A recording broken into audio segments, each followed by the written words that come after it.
Baseball Uncaged. There's nothing better than the Subway Series footlong, except when you add on an all-new footlong sidekick. We're talking a $2 footlong churro, $3 footlong pretzel, and a $5 footlong cookie. Every epic footlong deserves a perfect sidekick. Order one with your favorite Subway Series sub today. We all smoked in those days. If that was you then, get your lungs screened now. Get ready for the British Basketball League. 10 teams, one electrifying league. Global talent, local passion. The British Basketball League. After my wife died, it was like I lost myself too. I didn't feel like doing anything or seeing anyone. Then my granddaughter called to say she misses me, and I realized I had to make a change. I got referred to a psychiatrist, and she explained depression can happen to anyone. I'm learning that getting help for my depression doesn't make me weak. It makes me stronger. I just wish it made me better at fishing.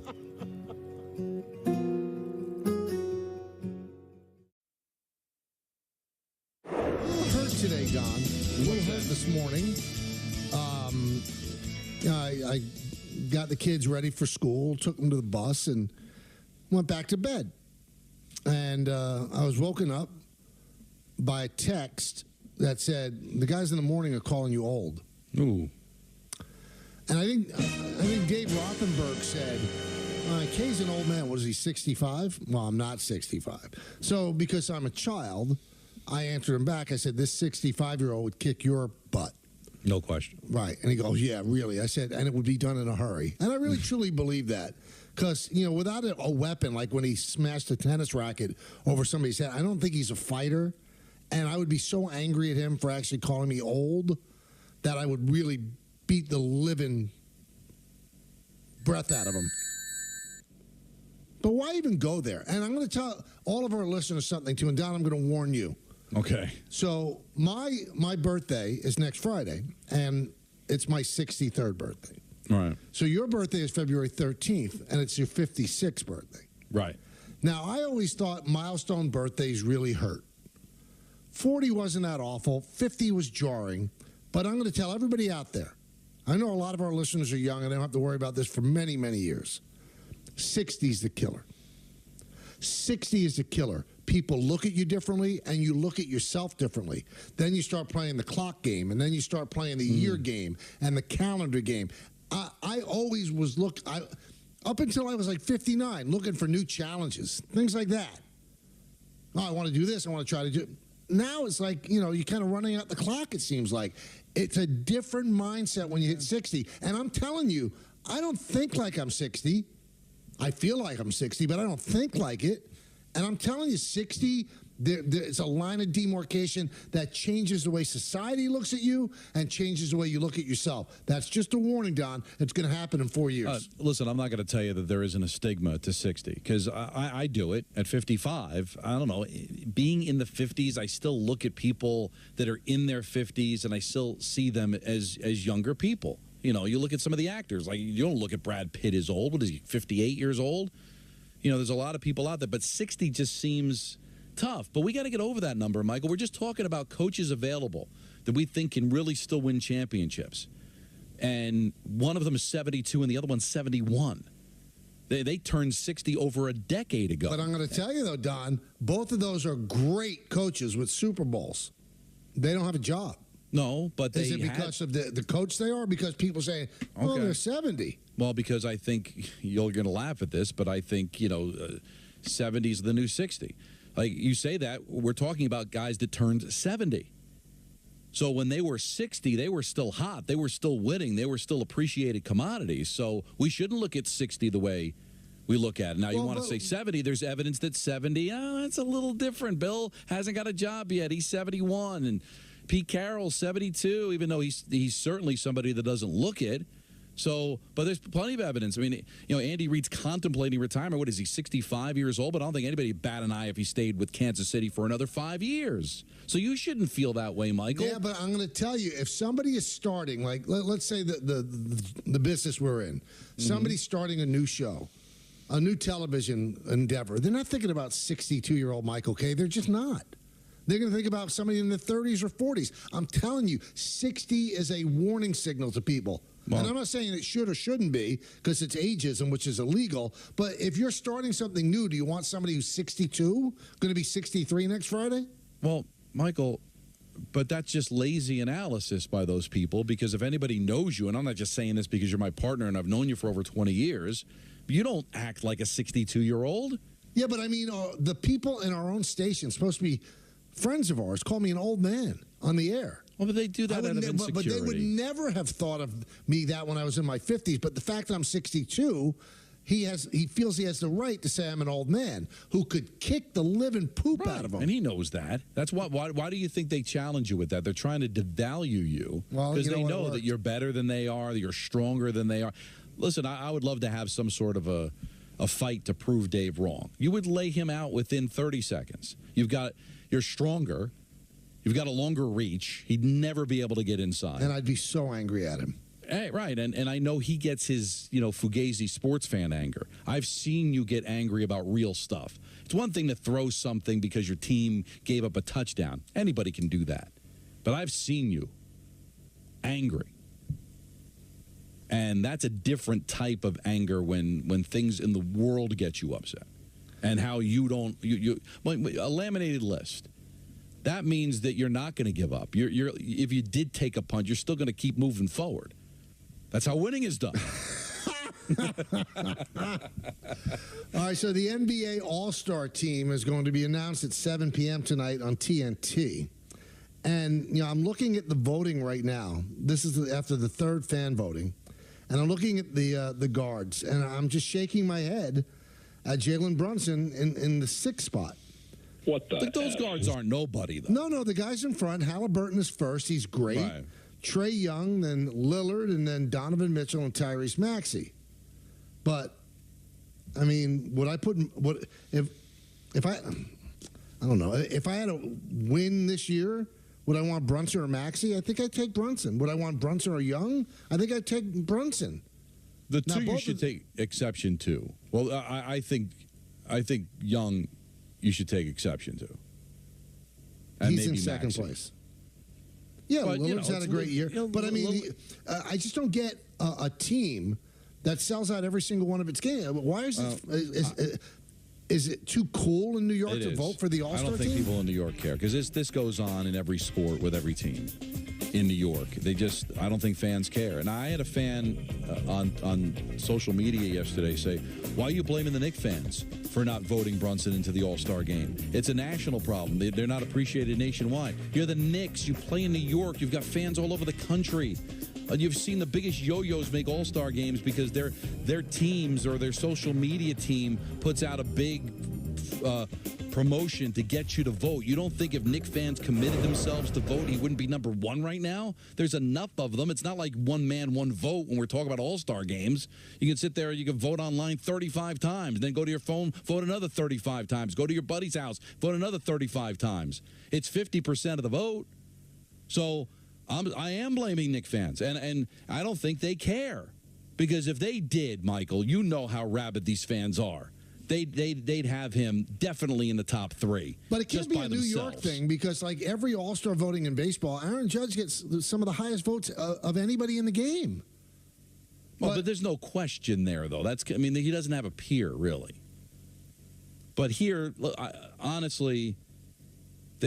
he has peers here. Those names aren't nobody. And it is a glorified popularity contest, and I'm sure Tyrese Maxey, the guys that were getting back at you, Nick, Tyrese Maxey is not a national name. I'm sorry, he's not. No, but would you be surprised if the Philly fans go nuts and decide to vote? I think New York looks at themselves as too sophisticated to sit there and just start hammering votes for a guy to make the All-Star. They'll complain if he doesn't go.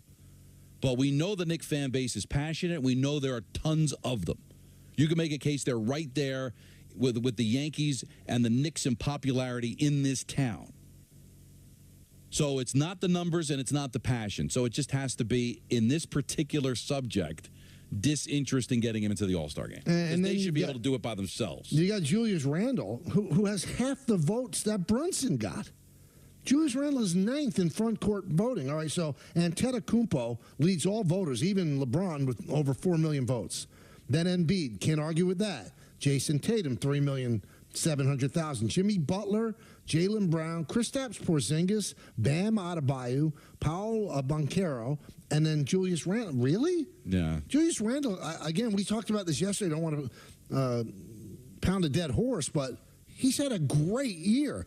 He had a little bit of a slow start because he got ankle surgery. You have nothing to complain about this guy. He gives you 25 and 10 every single... Now, maybe he'll get voted on by the players because he's made the All-Star team the last 2 years.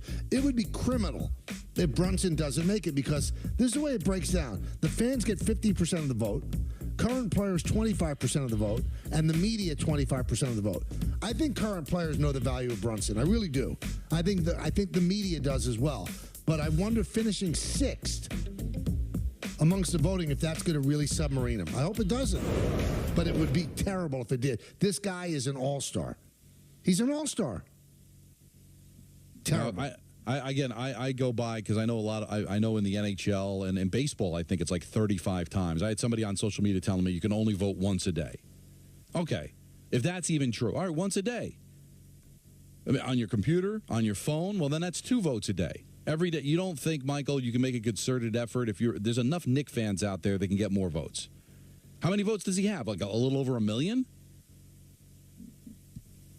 The Knick fans have more than 1 million fans. A little over 1 million, yeah. A little over 1 million. So doesn't that tell you that the overwhelming majority are just not bothering to vote, or they'll just vote once and be done with it? Where in a lot of these communities, and I know in other sports, you certainly see it in baseball, Michael, where it's the mission of the promotions and PR of teams to get a player into the All-Star game. With they'll hammer commercials, they'll hammer it on social media. Well, we mentioned this yesterday, Donnie, and I know we're in business with them. The Knicks don't help themselves. Why not pop Jalen Brunson on the air? I mean, he's a delightful guy. Why not pop him on a show? Why not do the same thing with Julius Randle? It seems like they don't care about this stuff. Until they don't get there, and then they'll complain about it. But I'm saying is it's a glorified popularity contest. It's BS at the end of the day. Because like you said, Brunson will get in, somebody will decide they don't want to play, or somebody will get hurt, and they'll go to the All-Star game. You know, and there'll be like 30 people that'll be able to claim that they were an All-Star in 24, just based on guys not wanting to go or somebody getting hurt and all that. It happens in all sports. So I get it. It's not that big of a deal. But in this particular moment, it does seem like it, because he does seem like he's unappreciated. And he missed last year, and now he's having even a better year this year, and he's not going to go again? Yep, it's amazing. 1-800-919-3776. Let's go to Alice in the car. How are you? I'm great. How you doing? I'm doing good. I wanted to call in because I heard Michael say he's getting ready to turn 63. Yep. And I do agree that society looks at you a different way, and sometimes you might look at yourself a different way. But I just turned 62. I'm a special education teacher assistant.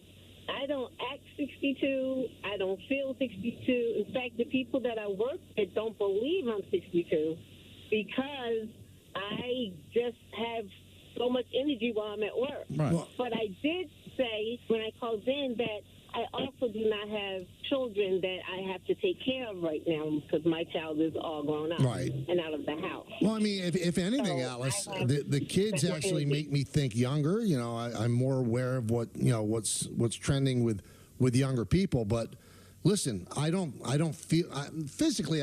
Listen, I wish I felt better. I don't feel terrible, but Don knows I'm always like complaining about something. But my point is, you do think differently. We thank you for the call. You think differently about yourself. You do. I'm sorry, you do. 62 is a big number. 63, it gets bigger. And people, at least in our business, they think differently about you, too. They're not starting a new venture with a 62-year-old person. Now, if you're part of a venture, like me and Don happen to be with the show, and I am with the Yes Network, then they're not going to like push you out because you're still doing a good job. But thinking about a new venture, I don't think that you're in the forefront of somebody's mind because of your age. But I also know people that are like 40 and they act like they're 90. Right. You know, you don't look 62. You don't act like you're 62. We know you're going to be 63 because you tell us, and you can just look it up online. But for the average person, Michael, like Alice that called, and if she doesn't look 62 and she doesn't act 62, and if she doesn't tell anybody she's 62, then there shouldn't be any issues. You know, especially with women, it's rude to ask their age. So honestly, when you're in the public eye, people are going to be able to find out how old you are. But for the average person, Michael, if it is just a number and you don't act like it and you don't look like it, then why do you have to own the age?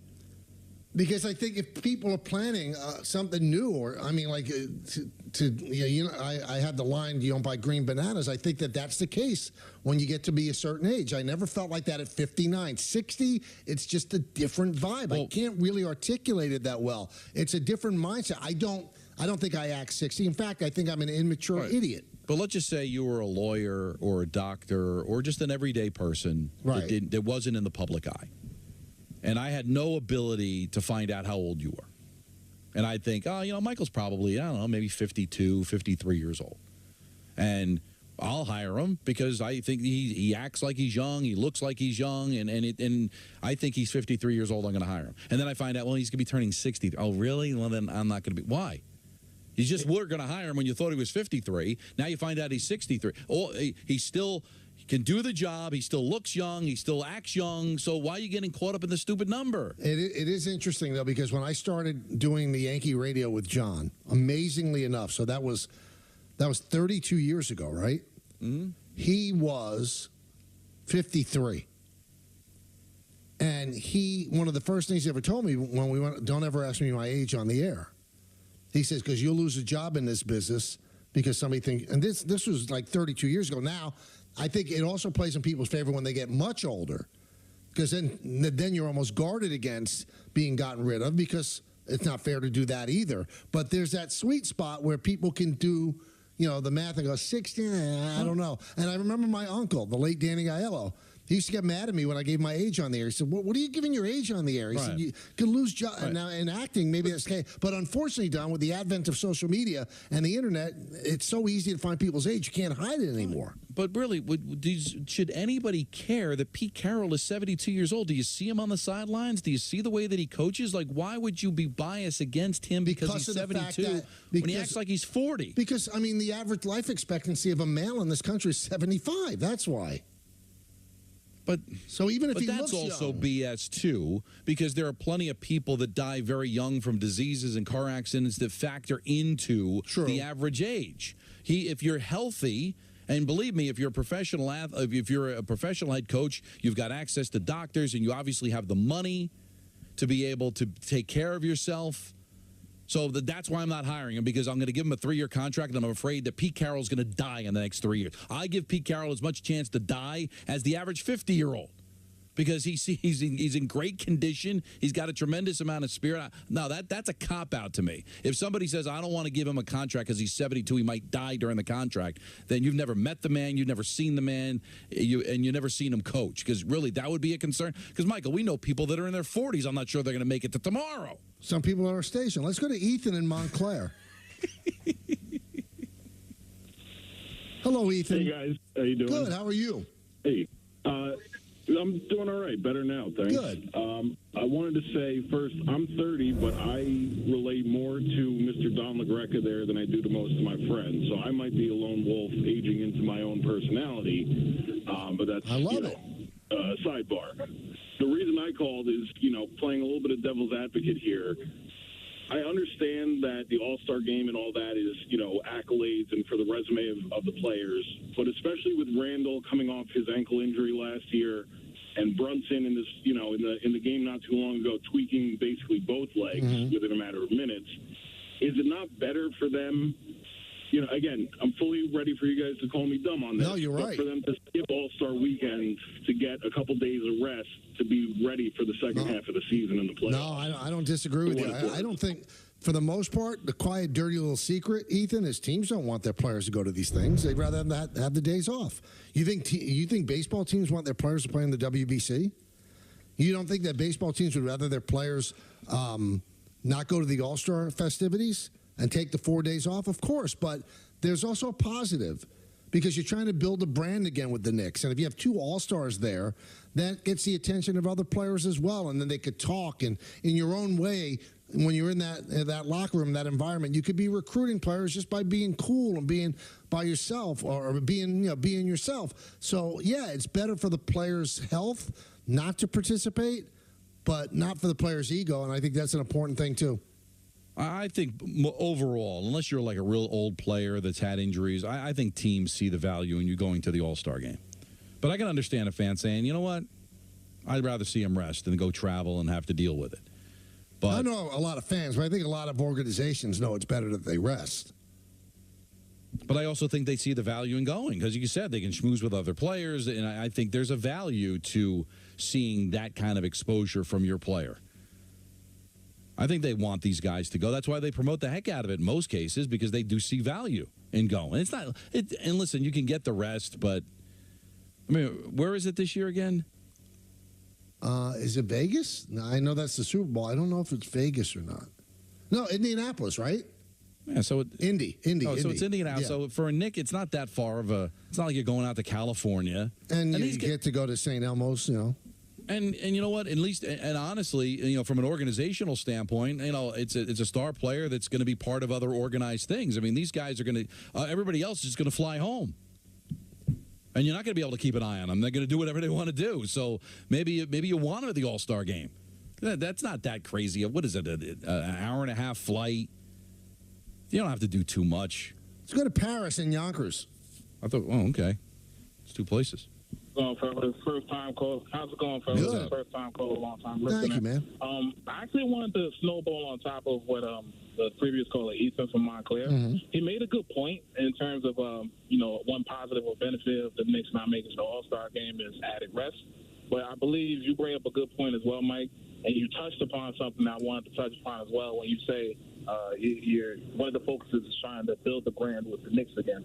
I'm interested to see the demographic or the breakdown or the variances between the voters in terms of age, because I speak to a lot of people. I myself am 34 years old. I happen to think that a lot of the voters nowadays tend to be on the younger side, the newer generations, and that's where the fan votes and, you know, popularity contest plays a heavy hand, because we're looking at Trae Young at number 2, but his team hasn't been that good this year, and he's a player that's often compared to Jalen Brunson. Now, anyone that watches and they're unbiased, they would say that Jalen Brunson is the better point guard, but when you come to the popularity vote, Trae Young's name still rings a few more bells. Great point. I happen to think that when you say building the brand with the Knicks, these younger generations, all they really know of the Knicks are just, you know, years of mediocrity, 20 years, no consistent playoff visits, hasn't won a chip since, what was it, 73? Yep. Or Yeah. 72? 73. So that a lot of those, there's a lot of unique factors that play into it. And it's funny, one way to equate it, you could best look at it is like Randy Quaid from Major League, right? When he was afraid to, you know, to actually shit for the Indians again and stuff like that, until they started to do good, and now all of a sudden he looks out his jersey and he's got it under his leather coat, and there, you know, he wants to be a fan again. There's a lot of stuff like that going on too.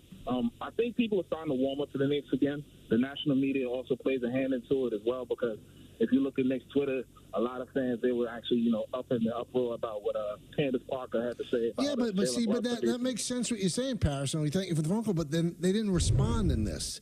And I think the best point you made is that online voting is usually done by younger people. You know, you can vote once a day. I don't think like the 45-year-old Knick fan is going to keep revisiting the site and vote. I mean, he might vote once. And also the people that come to Madison Square Garden, because it's an expensive proposition, they're not that young. So, but it's an expensive proposition all over. I mean, in L.A. and LeBron's leading in voting in the Western Conference. It is interesting. Knicks fans are very sensitive to how they're perceived nationally, and they really care about how many games they play on national television and how relevant they are. Well, part of the way we keep score is how many guys do they have in the All-Star game? Because there's going to be a lot of eyeballs on that game around the nation, so you would think that would motivate that younger fan base that does vote for it. You know what? Vote. I know it's only once a day, but it's usually per, one tablet, computer. You might be able to get 3-4 votes a day if you really made the concerted effort to do it, because I'm telling you, that's how it's happening in other places. Is Trae Young that much of a national guy? But he is having a great year. He is having a great year, but so is Brunson. But I'm sure in Atlanta they're making a concerted effort to get a Hawk into the All-Star game. I'm sure the Bucks are the same thing. Now Lillard's a little different because I could see the nation voting for him. It's an easy thing to do. He's a household name among sports fans for what he did with the Portland Trail Blazers. But I think he got an opportunity here that the Knicks fans could step up and do a better job. Let me tell you about DraftKings Sportsbook, Don.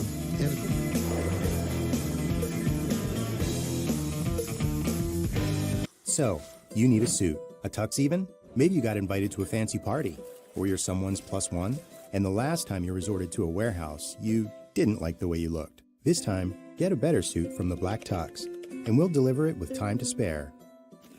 Try it on. If the fit isn't right, we'll replace it right away, for free. And on the big day, you'll look as great as you feel.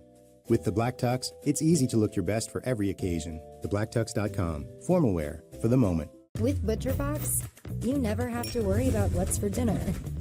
We deliver grass-fed beef, organic, free-range chicken, humanely raised pork, wild-caught seafood, and so much more. Get high-quality meat sourced from trusted partners with free shipping always, so you can always be prepared and enjoy the important things. Sign up for ButcherBox today. I have to find a babysitter. I have a lot of questions. When can they start? Today? Now? Tomorrow? How about Saturday and Sunday? I need any kind of day. My wife and I haven't been out in a year. We need a date night. No offense. Help! Can I check reviews? Are they background checked? Do I have to go pick them up? Can they handle all this? From babysitters to nannies to daycare centers, find all the care you need at care.com. You've heard our story before. In some ways, it's yours. It's the one about rolled up sleeves, measuring twice, cutting once, and building something you're proud to put your name behind. What are we building? A different kind of workwear, inspired by the values of those who put in the work. They're the reason we make boots that feel as good at 6 p.m. as they did at 6 a.m. They're the best you've ever worked in, or we'll take them back. Brunt, the tools you wear. Try us on the job for 30 days risk-free. The next Powerball drawing is presented by Jackpocket. Jackpocket lets you order official state lottery tickets right on your phone. Just pick your numbers and place your ticket order. See a scan of your ticket right in the app. And get your winnings instantly. Go to jackpocket.com to get the app and get your first ticket free. Jackpocket, America's #1 lottery app. You done yet? It's 2 a.m. Why are you still scrolling through videos? You're not paying me overtime here. If you really want to see something new, why not change those shades that have been broken for the past 2 years? Let's tap the Thumbtack app, and in a matter of seconds, we'll find a pro to install new shades. Okay. With Thumbtack, you can easily find top-rated professionals for every home project. Thumbtack, the easy way to care for your home. Up your fan engagement with Yes Rewards on the Yes app. Watch live games and earn points. Play the hottest games and score more. Earn status, then redeem your points to win prizes. Yes Rewards on the Yes app. So a 2-2 tie. There's a high fly ball deep to right. Crazy, just crazy. Bayer Aspirin, official sponsor of fans' hearts. Macaroni and green peppers, or ham and tangy pineapple. The combinations are pretty endless. Act fast and get your favorite large 2-topping pizza for just $6.99 each this week only at Domino's. NBAstore.com, the official online store of the NBA, and the world's largest selection of officially licensed NBA fan gear. With unique designs by Fanatics, Nike, and all the latest styles for every NBA team, plus one-of-a-kind products and authentic collectibles. Shop now and get today's special offer. NBAstore.com, a Fanatics experience. The Community Food Bank of New Jersey is the state's largest anti-hunger organization. We provide nutrition. We provide support. We provide opportunity. We can't do it without you. Go to cfbnj.org to join us today. It's All-Star season in Brooklyn, and we got all the stars. And And the stars are out. We got Ant-Man. We got Wemby. And we got KD. Kevin Durant is smoking hot. We got Embiid, Steph, and Tatum. Jason Tatum is going off. Yes, we got an all-star lineup. Nets versus Timberwolves. Tonight at 6:30 on Yes and the Yes app. If you watch Yes Network on TV, then you get the Yes app for free. Download the app to stream the Nets and experience the game in a whole new way. With a live stat overlay to track your favorite players. Free-to-play gaming with big cash prizes. And earn and redeem rewards for gift cards and gear. So remember, if you get Yes on TV, then you get the Yes app for free. Download now. Teachers are skilled leaders, innovating to prepare students for our fast-changing world, expertly discovering solutions.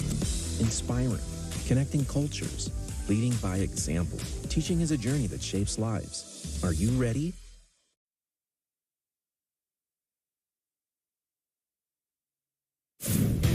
Chris Sheeran back here for the Michael K. Show. We are in for a treat in the AFC Championship game. It's just the 5th time in NFL history that will feature 2 former MVP quarterbacks going head-to-head in Patrick Mahomes and Lamar Jackson. Mahomes has 2 rings. Jackson is looking for his first appearance in the Super Bowl. You also had Rodgers Brady in 2020, Manning Brady in 2013 and 15, and Brett Favre, Steve Young, way back in 1997. Now, the game will also be the 6th championship game in the league's history, featuring the top 2 scoring defenses from the regular season. Baltimore was the king of the mountain this season with just 16.5 points per game allowed, while the Chiefs were right behind them, allowing less than a point more. So both former MVP QBs will have their work cut out for them, and considering it's also the 3rd title game all time to feature the 2 teams with the most regular season sacks, they better have eyes behind their heads after kickoff.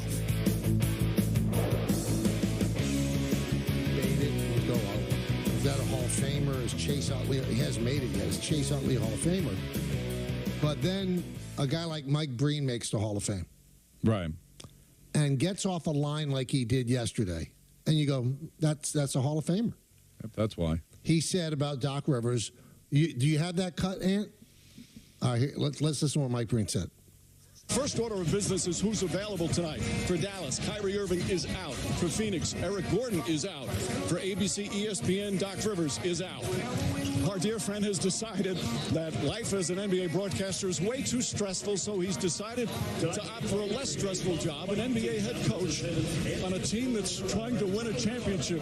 We thank him for all his many weeks of service, and we wish him all the luck in the world. Seriously, we're a little heartbroken today, disappointed, but we're thrilled for our friend because coaching is in his blood. It's what he loves to do, and this is a tremendous opportunity in a city that he has history in. Many weeks of service. I mean, that is just an unbelievable line. It is a great line, but was he actually verklempt there? Like, was he choking up or was he stifling a laugh? I think he was stifling a laugh. Okay, because it kind of came across. Yeah, because I watched it and it didn't seem like he was crying. I remember I watched, the game was a blowout, at least when I turned it on. It was like a 25-point game. But then I saw the highlights and saw that he did it, and he looked lighthearted. But then listening to it, it almost sounds like he was crying. I can't imagine. But when he's kind of like stifling a laugh, it sounds like he's choked up. That's why. But that was a good job. Let's go to Chris in Cape May. Christopher, what's up? Hey guys, how you doing? Great. You? You know, first, Michael, about you, I'm doing great too. I turn 63 next month. Happy birthday. Now, first about you. Okay. Right? It would take an average person 126 years to accomplish the things that you have in your 63. When it comes to your energy level, especially during baseball season, you've got 2 young children, you do this show, you do baseball. I know people in their 20s that don't have that kind of energy. And I know people in their 20s that wake up in their pajamas and don't get out of them all day long. Yeah. So you should be very proud of, I'm sure you are, but you should be very proud of all you've done. When it comes to myself, again, I spent 35 years in an industry that definitely had a shelf life, and that was the fashion industry. And when I was in my mid-50s, I smelled the coffee. I knew, they start to get younger people, 2 or 3 people to take over what you were doing and pay them less than what they were paying you. Mm-hmm. All types of things play into it. So I came down to the Jersey Shore, I think close to where you might vacation sometimes, Don, in Avalon. Okay. And I started 2 businesses, and one is a renovation repair business, and I'm also a realtor. I work 7 days a week, and I've never been happier. And as long as the guy upstairs lets me, I'm going to continue to do it.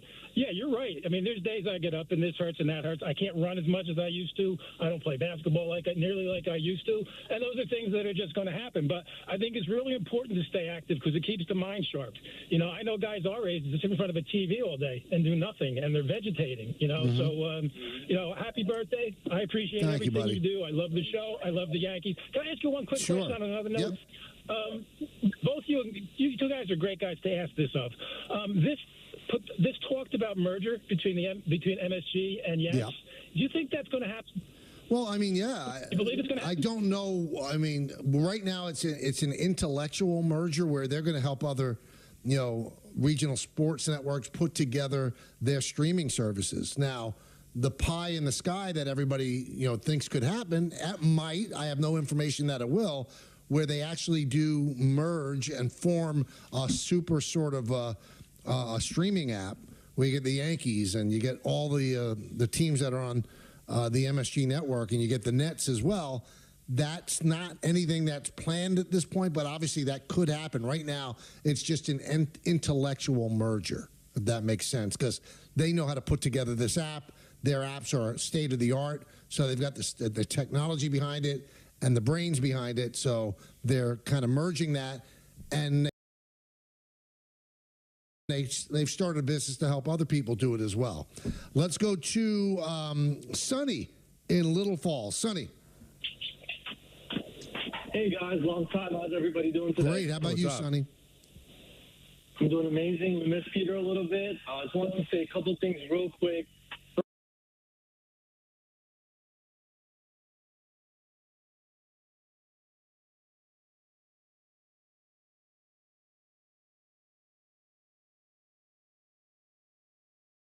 First, with the website, not the same for the other sports, makes it a big deal for someone like me. But let me ask you, Sonny, because I'm not aware. What do you mean register? What do you have to do? What do you have to give them? You have to register a username with the email, the password, and all that that's stuff. A hassle. So it's not that difficult, but it's tedious for sure. And one quick point I also had, Don spoke about, this was weeks ago, but I remembered how he said he wasn't sure about the Minnesota Timberwolves. It was really random. Mm-hmm. And at the time, I was like, maybe you should watch them. But lately, they've been self-combusting a little bit. But I just want to point out, this kid, Naz Reid, is so good. And if the Knicks can get a player like that on their team, just like OG, but like someone who's a little taller maybe, like instead of Randall, who could be like I don't know. Yeah, but I don't think they're going to be getting Naz Reid from the Minnesota. And he's not an ultra tall guy. He's 6'6", so he's about Anunoby's height. Anunoby's actually taller. The guy that makes that engine run is Anthony Edwards. I'm sorry, he's one of the greatest players. You know what I think it is about? What it is about Brunson too, Don? Mm-hmm. He's understated great. He doesn't call attention to himself. Right. He doesn't have what they call swagger. So, those of a certain age, we kind of get down on players that call attention to themselves, but that helps in these matters. That makes them known to younger people who might then vote for them for the All-Star team. That's not Jalen Brunson. He is like the understated superstar. He just is. I just hope that he gets the support of the players and the NBA, and he gets to be an All-Star because he deserves it. Listen, Halliburton's been out for a while, but is he – I know he's having a great season, but I find it difficult to believe that he's like this household name that everybody's voting for nationally. It's probably a lot of Pacer fans want to see a Pacer in, and they've made a concerted effort to vote for him. I think he has had an unbelievable year. No, he's had a great year, but so has Brunson. And one plays for the New York Knicks, and he's struggling to get votes, but a guy that plays for the Pacers is getting them. I think we're overrating the national voting, and I think just the fans have made it more of a concerted effort because in Indiana, there's probably more of a demand to get him in the All-Star game. It's the New York Knicks. They got fans all over the country. People, People might hate the Knicks or maybe don't pay attention to them, but from a fan standpoint, Michael, it's just as irritating for everybody else to have to register and vote once a day. I do think that the Knicks fans, if they really wanted them in there, could do a better job. Let's go to Michael on the BQE. What's up, Michael? How you doing, guys? Great. Yeah, Yes. absolutely. Yes. First time, medium time. I joined since the pandemic. Been hooked ever since. Love you guys. Oh, cool. Thank you. Okay, so in terms of Brunson and Randall, I think you guys are kind of missing that. It's not enough to also be good. You kind of have to lend yourself to style points in a sense. Trae Young, I think Brunson's a better point guard. I'm a diehard Knicks fan. But Trae Young's game is more aesthetically pleasing, especially in the NBA in terms of how it is now, in terms of, short clips and highlight clips, dazzling plays. Great point. The NBA is kind of the best sport for that. Yeah. And it's a national sport at the end of the day. Every New Yorker can vote for Jalen Brunson. I voted for Jalen Brunson. I voted for Julius Randle. I constantly do it, but I don't think their game and the way they play garners, attention in terms of kids wanting to play like them, or Brunson's game is very methodical and technical. He's not hoisting 30-foot threes and, dunking on people. The same thing with Randall's game is a little bit awkward, but it works. The perfect example would be like Devin Booker. Devin Booker is an amazing player, but his game doesn't really resonate with younger fans like a Shays would, or other different guards in the league that, You know what, Michael? I love your take. I mean, it's not that I want it to be true, but it's true. He's not a highlight reel. He doesn't call attention to himself. His game is very workmanlike. He does all the right things at the right time. He's not calling attention to himself. And he's not going to be on the top 10 plays on SportsCenter. He's just not, because he's not that sort of player. But here's the reason I don't buy that, Michael. See, back in the day when we were growing up, I'd go to the A&P, and I'd get, sponsored by Gillette. They'd have the big cardboard cutout display, and I'd grab a bunch of MLB All-Star ballots, and I'd start voting for my favorite players. So it was easy. If I've got to go register and make some sort of a concerted effort, I'm doing it because there's a specific player I want to get in the All-Star game. If it was easy and I'm just going to pick the guys that have the best highlights and the guys that I know, but it sounds to me, if it's that much of an irritation, then I really want to do it. And I think the people that really want to vote are people that are going to want to vote for their favorite players, right? Yeah, but so is somebody sitting in there in North Dakota saying, I've got to vote for Trae Young because I saw him on SportsCenter and he's got tremendous highlights. I've got to make the concerted effort to vote for him. Or is it people in Atlanta who say, I want my guy in there? No, because Milwaukee's one of the smallest markets in the NBA, and he has the most votes of anybody, Antetokounmpo. So it's got to be somebody who's but a he's national at a different player. level. He's won a championship. People are going to vote for him. But I'm just saying, are you going to make a concerted effort to vote for somebody that you just happen to see on SportsCenter, or somebody that you're actually a fan of? I believe that you become a fan of somebody nationally if he's always on SportsCenter doing these wild highlight reel sort of things. And that's not Jalen Brunson. He's a great player who doesn't create highlight reels. He creates winning basketball. And it's sad because that should be celebrated, not just the guy doing the great dunk or the great drive or the 40-foot three-pointer. I think that last caller had a pretty good point. Okay. ESPN New York presents an evening with Garrett Wilson. It's an intimate event in the Big Apple with the Jet star wide receiver. For your chance to score passes to this exclusive event, including food and beverage, go to ESPNNewYork.com or find the contest page on the ESPN New York app and submit your entry. An evening with Garrett Wilson is brought to you by Corona and Sansone Auto Mall. We'll come back. We have a lot more stuff to do. 1-800-919-3776. DraftKings Sportsbook.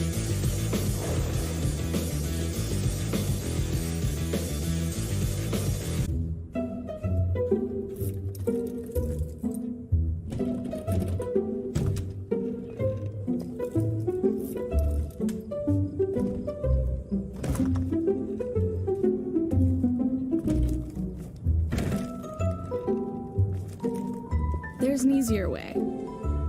From little fixes to big projects, taking care of your home is easy with Thumbtack. Download the Thumbtack app and start caring for your home today. This is the guy. Wait, this is the guy? You're thinking of getting your suit from this guy? For your wedding? Are you sure? We can do better. The Black Tux is here to help. Rent or buy, online or in a showroom, on your terms. Shipped to you wherever you are, guaranteed to fit. Because you deserve better. The Black Tux. Formal wear for your moment.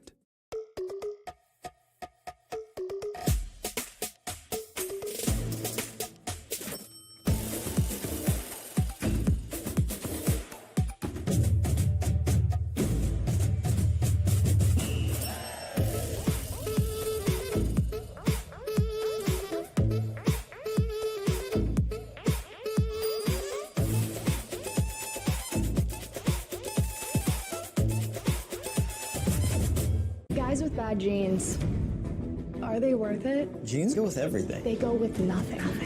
Dudes, get the new Only Pant by Fabletics. Awesome. Want one pair of pants that does everything like magic? Breathable cooling tech. Always stretch. Secure phone pocket. Bro, I'm in an Only Pant ad. Water repellent. Work, golf, date night, hiking, biking. It's so everything. Super stretch. You forget about the deal you're getting. It's our biggest sale of the year. Get the Only Pant for $19 at Fabletics.com. My favorite babysitter is Annalisa. She's pretty good. She's like my grandma. She says, "Hola, ¿cómo estás?" She plays with me. She helps you feel better. Bugs and insects are healthy for you. Amelia took us to the beach. She teaches me some gymnastics. We like color. We draw flowers, and then we go skateboarding. From babysitters to nannies to daycare centers, find all the care you need at care.com. See everything your store can do with tools from Square. Your inventory automatically restocks, so you never run low. Your online store stays open 24/7, so you're always ready to sell. Your payments are processed in seconds, so customers can breeze through checkout. And with one account to manage it all, you've got more time for taking time out. Get your all-in-one retail system by signing up at square.com today. So a 2-2 tie. There's a high fly ball deep to right.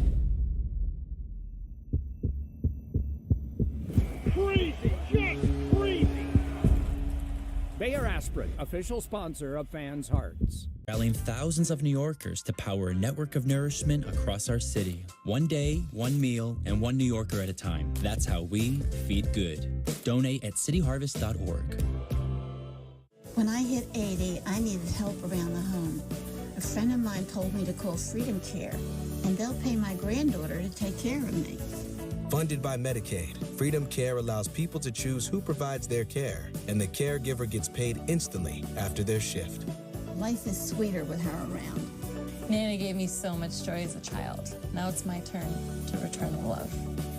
Call now to find out benefits and pay, and how fast you can get started. How's the ketchup? Dad, are you okay? Yeah, just stressed out. Oh, and the melody is sounding so much better. I can play it for you. Wait, where's your guitar? I gave it to your cousin. What? That guitar's like your favorite thing. I don't need it anymore.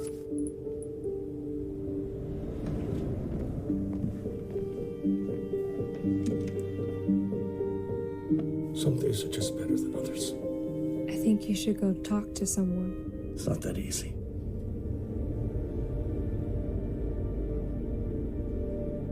Have you been thinking about suicide? You can talk to me, Dad.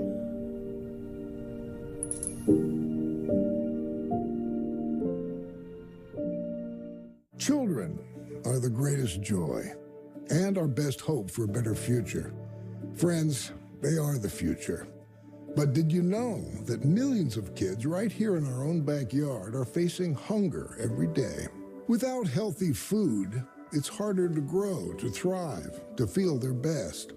The impact when children don't have enough to eat is tremendous because when you're hungry and your basic needs aren't being met, you cannot learn. Every child deserves to be fed. This is a problem we know how to solve. Food is not just food.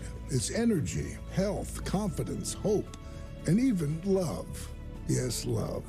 Breakfast in the classroom contributes to kids being more focused, which leads to higher grades, and simply just their well-being. Learn more about how No Kid Hungry is helping end child hunger in America at helpnokidhungry.org. If you watch Yes Network on TV, then you get the Yes app for free. Download the app to stream the Nets and experience the game in a whole new way. With a live stat overlay to track your favorite players. Free-to-play gaming with big cash prizes, and earn and redeem rewards for gift cards and gear. So remember, if you get Yes on TV, then you get the Yes app for free. Download now. That Raheem Morris, the coordinator with the Rams, is getting the Falcons head coaching job. So the music is short now, and there's 2 teams left, and Bill Belichick is not interviewed with either of them, and he doesn't have a job.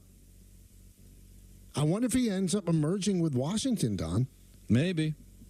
So he got beaten out of a job that he wanted. He went down there, he interviewed twice and didn't get it. Listen, no offense to Raheem Morris. I mean, he had that stint in Tampa. He's a defensive guy, good defensive coordinator, but he's got 3 years of head coaching experience in Tampa, in which they were 3-13. They did go 10-6. Then he went 4-12. And then the 1 year in Atlanta, I guess it was the interim, the 4-7. You know, so he's not a winning head coach. And you had a chance to get Bill Belichick? You interviewed Bill Belichick. So obviously you had interest in him. You didn't do him a favor. You interviewed him. And you came away believing your organization is better shape with Raheem Morris than Bill Belichick. That's not possible. The only thing possible is Bill wanted power that Arthur Blank didn't want to give him. Or the other rumor that we hear is that the people in the front office didn't want him to get the job because they were afraid they'd lose their job. So now you got a young coach coming in. They all keep their job for another 5 years. But that comes from the power, right? Like, why would anybody be worried about losing their job if he was just going to be there to be the head coach? But he obviously wanted the power to hire all the different people that he wanted to and probably buy the groceries, as Bill Parcells said. That's the only thing that makes sense to me. And that's where the interview was more of a negotiation. Like, Bill, would you relent? Would you keep these people? Would you dial it down a little bit and just coach? And decided, nope, he wasn't going to do that. And that's probably where we're at, Michael, is that he wants power, and I think that devalues him. I don't know if I want him to be my general manager and have that kind of power. Does he really want power? Because supposedly, he said in one of his last press conferences in New England that he'd be comfortable having somebody, doing that other stuff. I don't know if that's how he felt going into a new team. I'm not quite sure. Well, he might have done that to stay in New England, Michael. But maybe going to Atlanta. Maybe he felt like there's a lot of work to be done here, and I don't want somebody else doing the work. All right, so there's 2 things that come to my mind that would be fun. This is the most fun. You ready? Mm-hmm. He loves to coach, right? Loves to coach. Loves it. I mean, it's his life. Be the defensive coordinator for Brian Dable. Go back to your roots. You're coaching. You're in a place you love, an organization you love, a family owns a team that you love. That would be fun. I don't think it's going to happen. Now, here's the other fun thing. If you're Fox, be proactive. Belichick and Brady in the booth with Kevin Burkhardt. Tell me that's not fun. Tell me. Well, I mean, if you think it could work, I mean, it's a fun dynamic, but would it make for good television? I don't know. Well, I mean, I saw him on the NFL Top 100. He was great. Told great stories about LT. I mean, when he's relaxed, he's great. And we've always heard that off the air, when he's not Bill Belichick, the coach, he's a delight. Yeah, I've heard you talk about that before. Those are taped things. I mean, you got to be live. You got to be spontaneous. Oh, do I think he'll put the work? Yeah, he'll do the work. I mean, he knows the game better than anybody, so He's current because he just coached this year. I can't imagine you're going to sit around doing nothing. No, he's not going to do nothing. But obviously going to college isn't something. Listen, that would be so unfair to Brian Daboll if Bill Belichick was his defensive coordinator. Talking about being over your shoulder. Yeah, but Brian Daboll's the offensive guy. It's perfect. I know, but I'm just saying, from Brian Daboll, the head coach, I mean, talk about having somebody on your shoulder. He'd be sitting there like a parrot. Every time you lose a couple of games, it'd be like, why wouldn't Bill take over? That's a tough proposition for whoever is the head coach, for him to be able to defensive coordinator. I think now that this fell apart, Seattle's still open, Washington's still open. Let's see if we start hearing him now going interviewing for those jobs, because that's it. Those are the only two left. Yeah, unless I don't think Andy he's going Reid to get decides Seattle. to retire. Would Washington dabble in that? I don't know. I mean, isn't it strange that a couple of weeks ago Orlovsky said that's the best fit? And we didn't think so because it didn't look like a ready-made team. But I don't think Bill really has much choices here. He doesn't have a ton of great quarterbacks to decide who to go with, right? And also, you talked about like looking over Daboll's shoulder. If he doesn't coach this year, he's looking over both New York coaches' shoulders. He just is. That's the thing. Let's say he's not in love with either of those two jobs, is it worth Bill rolling a dice and saying, all right, I'll wait a year. I'll go do TV, and I believe my legacy will still be intact that year off, and then see what's available. Maybe it's the Giants. Maybe it's the Jets. Maybe, hey, the Cowboys gave a vote of confidence to Mike McCarthy, but if they don't make the playoffs, will Dallas then become available? Maybe it is worth the wait. It's still a chance. You don't know what's going to be out there and how you're going to be perceived a year from now. But to just take jobs you don't want because you're afraid to take a year off, I think would probably be a mistake. Tell you what, big news. We'll continue with this when we get back right here on Yes and 98.7 ESPN.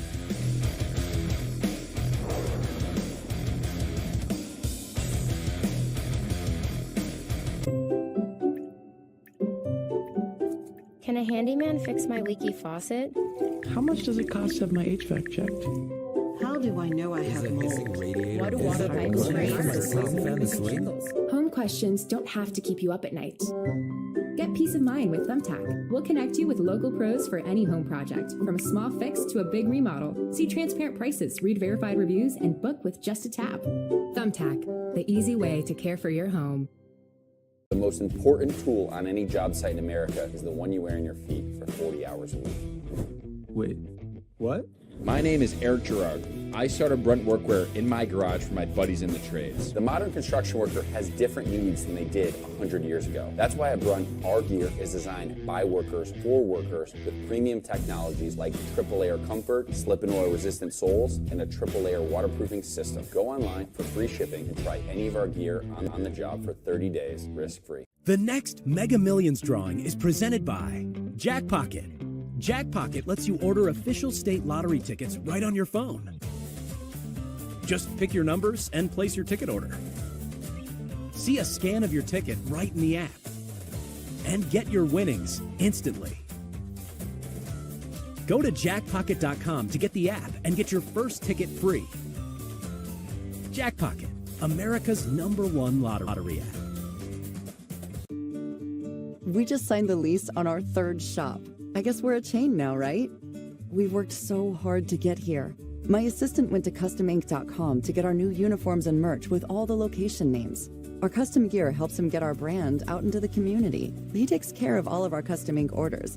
He was able to find great products, upload the new art, and have boxes sent directly to each of the shops. Custom Ink makes it so easy. Get started today at customink.com. With ButcherBox, you never have to worry about what's for dinner. We deliver grass-fed beef, organic free-range chicken, humanely raised pork, wild-caught seafood, and so much more.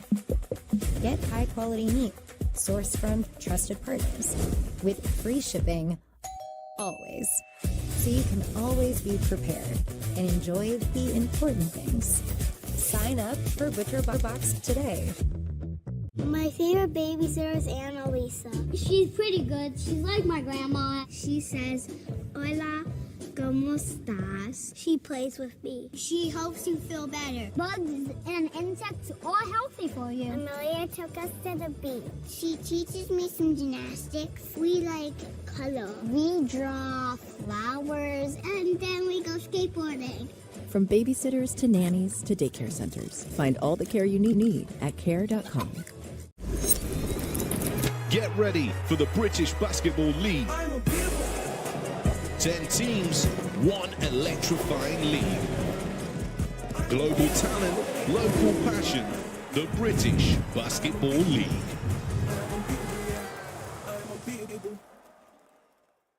So a 2-2 tie. There's a high fly ball deep to right. Crazy, just crazy. Bayer Aspirin, official sponsor of fans' hearts. Longer. When choosing between style, comfort, and performance, we chose all of the above. How we get there matters. Get exceptional offers at your local Audi dealer. News in the NFL with Bill Belichick not getting the Atlanta Falcons job. Raheem Morris getting the job. And it looks like, there's not much music left playing. There's a lot of teams that had openings. Now there aren't. There are two. And then there were two. The Seahawks and the Commanders. Kind of stunning because going into this whole endeavor, I felt, I don't know if you felt this way, Don. He gets to pick whichever job he wants. I didn't think he'd be interviewed. And I felt like if he was interviewed, he wouldn't not get the job. I felt like the interview was just almost like, you have to do it. But they interviewed 14 different people for that job. So the more people that they brought in for interviews made me think it wasn't a slam dunk. I just felt that with his resume and with his championship pedigree, he wants the job, he's going to get it. But, Don, I was wrong. And I'm kind of stunned because we could go into this season, and bottom line is he might not have a job.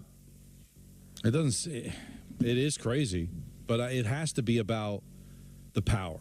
Now, Washington hasn't interviewed him. Seattle hasn't interviewed him, so maybe they're just not interested. But Atlanta was interested. They brought him in for a second interview. Now, Raheem Morris, he's paid his dues. He didn't have success in Tampa, but I remember we were at some Super Bowl, Michael. Right. After, when he was hired, and we had Warren Sapp on. And the mere suggestion that it was a bad hire, I thought he was going to jump over the table at me. Like, these guys want to play for him. Like, Warren Sapp had nothing but praise for Raheem Morris. But the numbers don't lie. He had one winning season in his 4 years as a head coach. Or in just one winning season in 3 complete years in Tampa. So the resume, he might be a really good coach, and he's a defensive guy, which I'm always worried about too, right? When you're talking about how offensive this league has become and all that. But, good on him. But you interviewed Bill Belichick twice, so obviously it was an interest. It has to be about the power. And when you attach that to the reports that there were people within the organization afraid that they were going to get fired when Bill took over, that tells me that he wanted power that Arthur Blank wasn't willing to give him. And there's no way that Morris is going to be asking for that power. He's trying to get back into the league as a head coach. So that's probably what it really came down to. And ultimately we'll see how Atlanta does, and maybe it'll end up being a brilliant hire. But the fact that he is not as attractive as you thought, Michael, must just be he just wants to take over the team, and there isn't an owner out there that's willing to do that. So odd. And maybe also he wanted $20 million a year, and Blank said, no, I'm not doing that. I mean, there's no way Raheem Morris is getting that kind of money. I mean, you're an NFL owner, for God's sakes. If it's somebody that you want, you're going to let money stand in the way? Now, granted, you're probably going to give Morris like 3 or 4, so you might be saving yourself $16 million a year, but come on.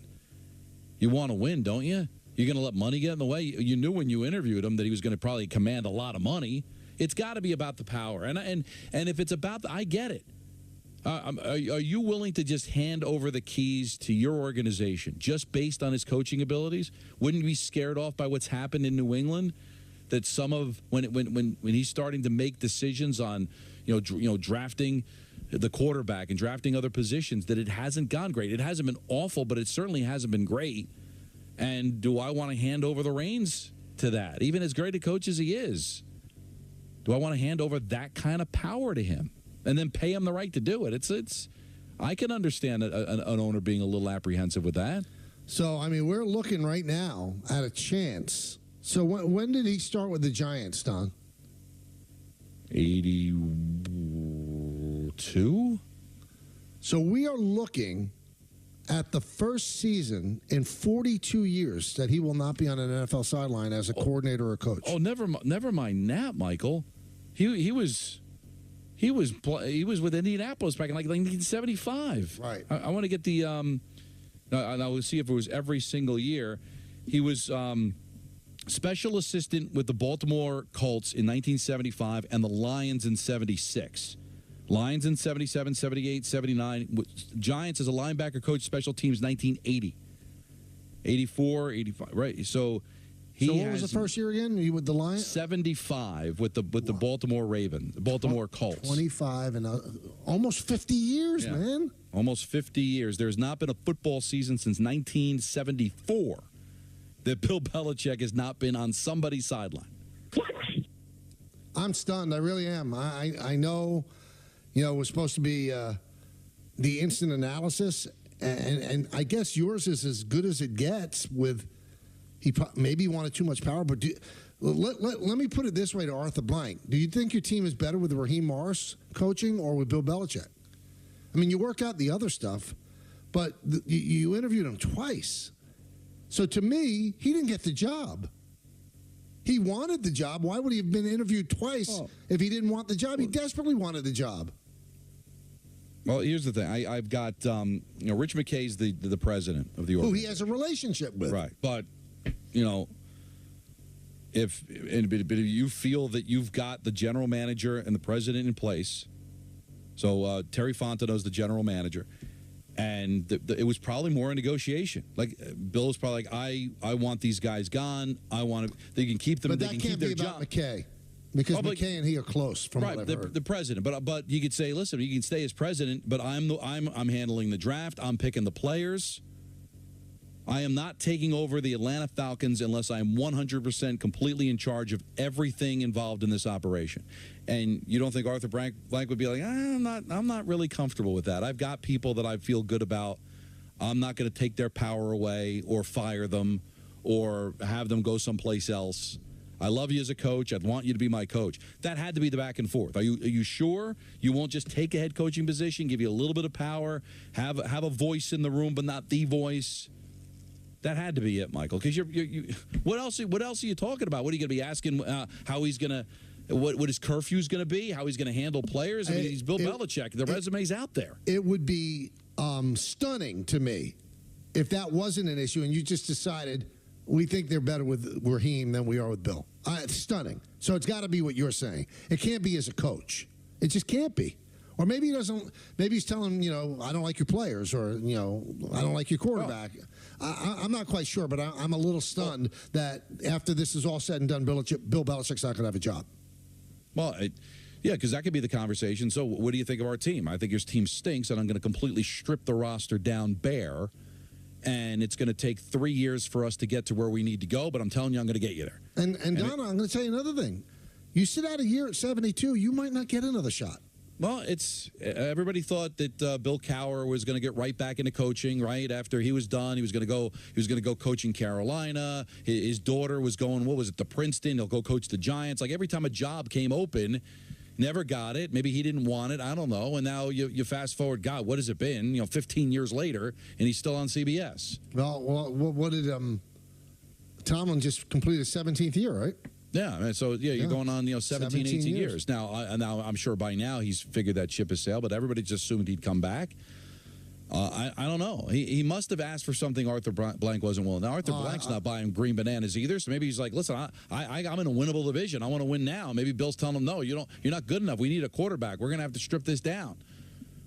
And Rich McKay's like, we don't have to do that. There's another story that's brewing right now, and it's going to have some legs to it, Donnie. Carmelo Anthony does a podcast by the name of 7 p.m. in Brooklyn. Okay. And he interviewed the Giants' Kayvon Thibodeau. And rather than have me explain what Kayvon said, let's listen. And the crux of it is Kayvon is on Team Saquon rather than Team Daniel. Here's a clip from 7 p.m. in Brooklyn with Mello.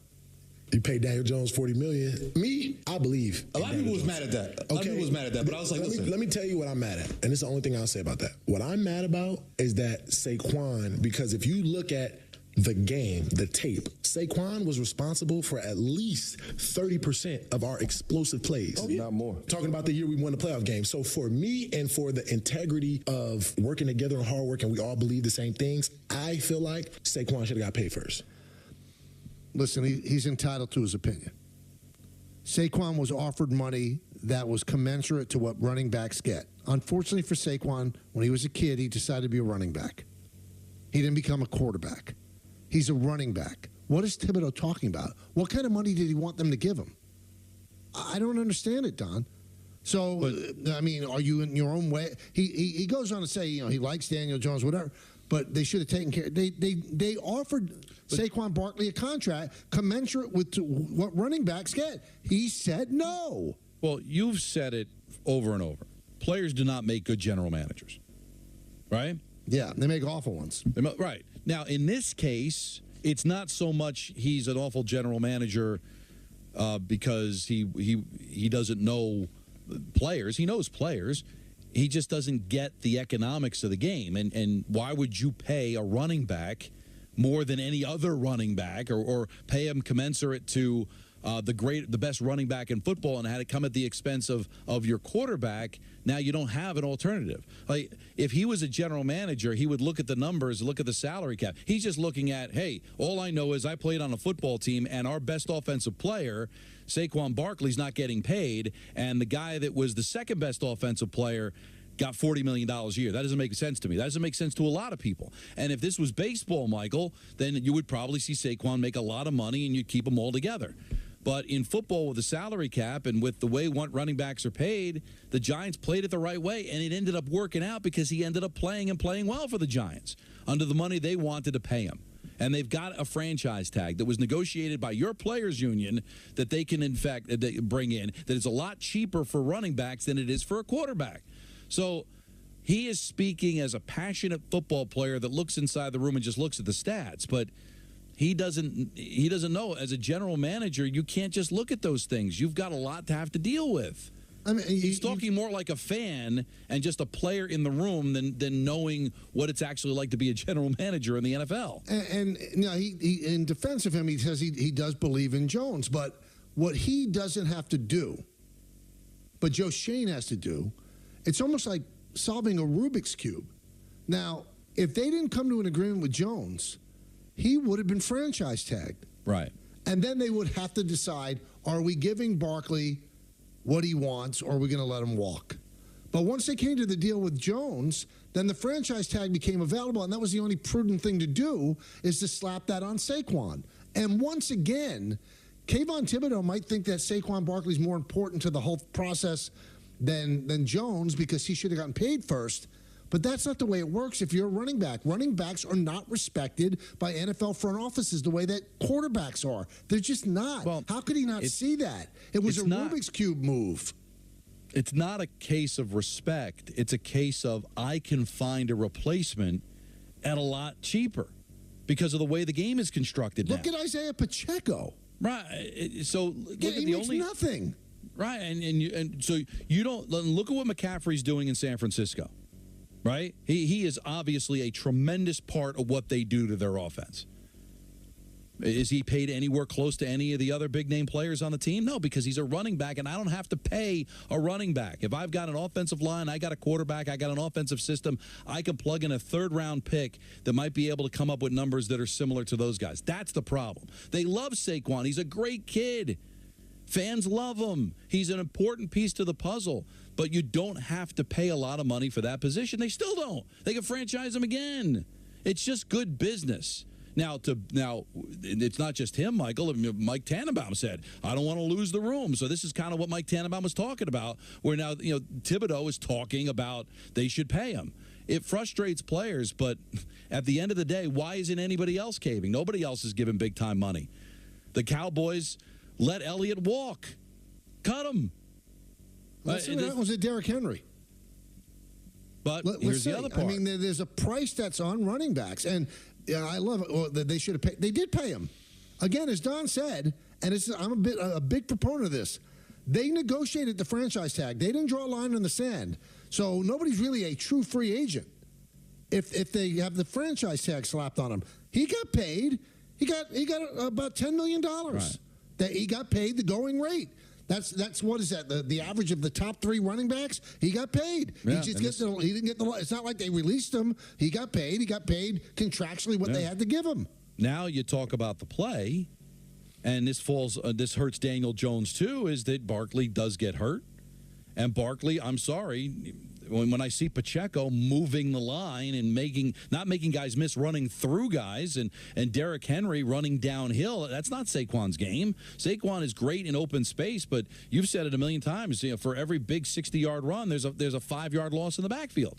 But I don't want to pick on him. That's just the nature of the game. But Thibodeau's looking at it and goes, we were 9-7-1 last year, primarily because of this guy.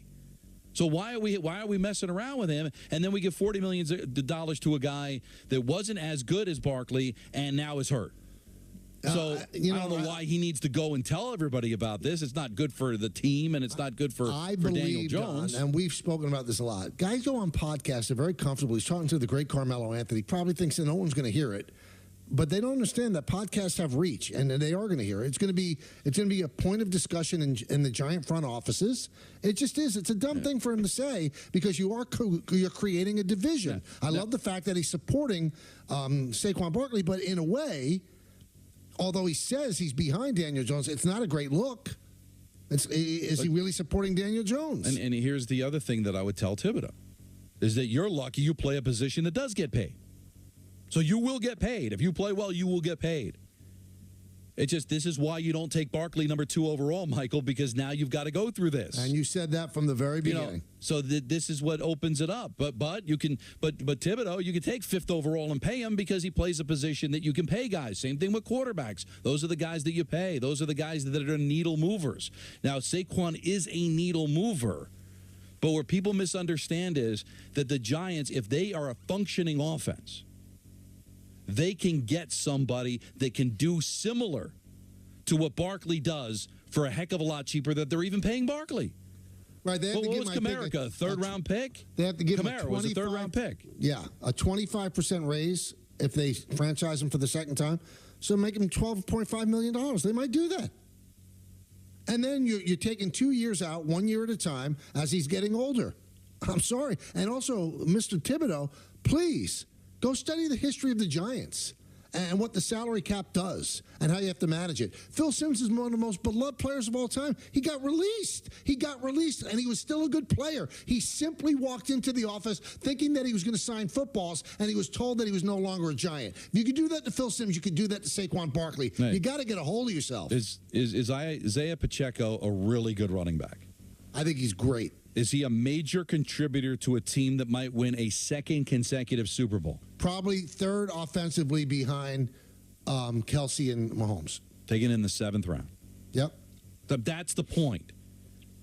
Now, there's not too. Now, there are always great. Davis was taken in the 7th round in Denver, and there are quarterbacks that were taken in the 3rd round that win Super Bowls, like Joe Montana and Russell Wilson. There's always the outliers, but historically, in a cap sport, you've got to break down what do I pay my position players, and when I look at running backs and the fines that I can get late in the draft on the cheap that can be productive, like Isaiah Pacheco, does not work to Barkley's narrative. And how much is McCaffrey making? 16? 16. And I'm sorry. Listen, I'm sorry. He's better than Saquon. But he does more things. But even him making $16 million is like a slap in the face. If this was a non-cap sport, you think he'd be making $16 million a year? No. You're right. You know what's going to happen is if San Francisco does win a championship, then they're going to have to pay Purdy, and that means that it's going to come at the expense of other guys on the team. It's because you pay quarterbacks. I'm not going to get mad at them because I don't even understand the salary cap. But, it's not baseball. It's not even basketball, where you can pay the guys that you draft anything you want. It's a hard cap sport, and these are the problems that you have to deal with. Now, we opened this hour telling you the story that Bill Belichick didn't get the Falcons job. Raheem Morris did. This from Diana Rossini of The Athletic. There are layers to the hiring in Atlanta. Arthur Blank was targeting the greatest coach of all time from the start. He was then open to listening to other ideas. Some internal persuasion, impressive interviews, and here we are. Belichick is unemployed. Raheem gets his shot. Now, Peter is joining us. He finally did get to Florida. Peter, this is the first thing you hear, and I mean, we were all so gung-ho at the beginning of this coaching carousel that Belichick would have his choice. He might be on his couch. Well, can I tell you the truth? I'm not to be that guy, but I think you were a little more gung-ho about it than I was. I assumed he'd have a job, but he was not the guy that I wanted for the Commanders' job. And I guess maybe there's a possibility that he's just not hot in these streets the way we thought he would. Or maybe he gets the Commanders' job. Because remember when Orlovsky said the best job for him is in Washington, and you kind of lowered your head, but he did say that 2 weeks ago. No, he did. And listen, am I going to cry if we get the greatest coach of all time? I think I'd be open-minded about it. There's just something about it, guys, that like the Commanders are one of these teams that's starting over and trying to have a culture change. And even though you could argue, and you would argue, that Belichick will bring a great culture to a team, Don, tell me if you understand what I'm saying. That big a hire, though, it still sort of reeks of Snyder-esque in a weird way. I would rather them just truly start over again, not try to get one of these huge splash, gigantic contract, go get, I mean, remember, the Redskins literally did hire Vince Lombardi, right? It's almost like doing that again. It just doesn't excite me. But, yeah, I suppose now it's on the table. Well, it's a tough spot because, again, you're drafting a quarterback, you're starting anew, which might be what Belichick wants. Because I think, Peter, the reason this didn't work is because I think he wanted more power than Arthur Blank was willing to give him. And that I can understand. I fall more on your side about Bill if I've got to give him all the power and have him run my organization. If he's just going to be a coach, then I want him because I still think he's the greatest coach ever. But if he's got to start buying the groceries and he's going to be messing around with everything that's going on there, when you've got capable people in those positions that can do it, including Rich McKay, I can understand Arthur Blank going, I'm sorry, I got people to do that already. I just need you to coach. Well, and real quick, Michael, if you're the Commanders and you just went out and got this assistant GM who helped build San Francisco and has done all these great things, are you really then bringing Belichick in to usurp the power? Probably not. Probably not. Because no offense to Raheem Morris, are you telling me that you have more faith in him as a coach than Bill? I doubt it. But if I get to keep all the other things in place and have Raheem coach, you might feel like you're in a better situation. Here's Kenny in New Jersey. He's a big Falcons fan. I don't know how that happens in New Jersey, but I want to get his take. Kenny, what do you think of the hiring? Fellas, how are we doing today? Good. You? Oh, I've been better. But since I was on hold for a little bit, you guys gave me some time to calm down. This is look. I didn't care if we got Bill, but I wanted somebody competent. I don't want a guy in here who's, look, I don't know the guy personally, but I've seen his coaching tenure in the NFL. He was horrible for the Bucs. What he averaged 6 wins a year over a 3-year span. Not to mention this guy was on our roster for the debacle Super Bowl collapse. He was I think he was our defensive backs coach maybe. And then to add insult to injury, we made this guy our interim head coach for 11 games at the end of the 2020 season. Right, was it 4-7, right? So, yeah. So what are we doing? You tell me we had 14 guys interview for this position, and he was the best guy other than Belichick, because I assume something, like Don said, I assume something was an outlier there, and they just didn't see eye to eye, because you don't bring in a guy for 2 interviews. But you're telling me that Raheem Morris is the guy that you felt the most confident in, the guy that you brought in to be an interim head coach, and then let him walk out the door? What are we doing here, Arthur Blank? I'll go to Home Depot every day and make purchases to keep money in your bank account, all right? But you got to help me out here, my guy. I just don't understand what we're doing. We've been at the bottom since the Super Bowl collapse, and I'm telling you right now, this move is going to set us back another 5 years. I guarantee it. I guarantee it. I appreciate the call. You guys listening to me, fellas. Just had to get it off my chest. All right, calm down, Kenny. But thank you for that. A lot of feeling there. All right, 1-800-919-3776. We'll continue about the Thibodeau comments and also Belichick not getting the Falcons job when we come back. Take your phone calls as well. DraftKings Sportsbook.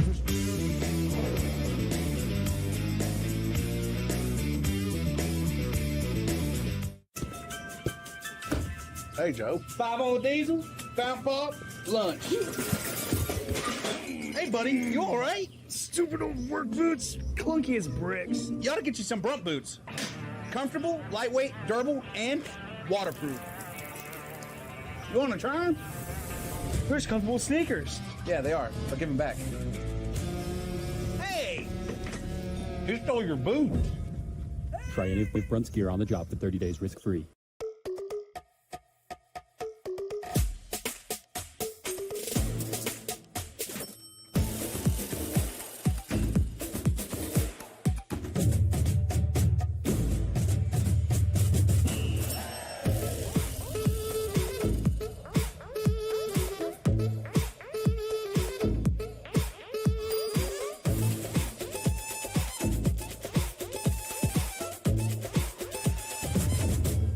We just shipped our millionth monthly coffee subscription box. We're sending custom thank you gifts to everyone on our team who helped us get there. I had to call Eric at Custom Ink. Custom Ink has been with us from the beginning, and he makes sure that we get everything we need and even reminds us of our own company milestones. This milestone, though, I get to tell him about. He is every bit as excited as we are and knows great quality products we can customize and send for the gifts. Celebrate all your milestones with custom gear. Get started today at customink.com. Get tools that bring every angle of your beauty business together. Clients can book online 24/7 for multiple services and multiple staff, so scheduling is simple.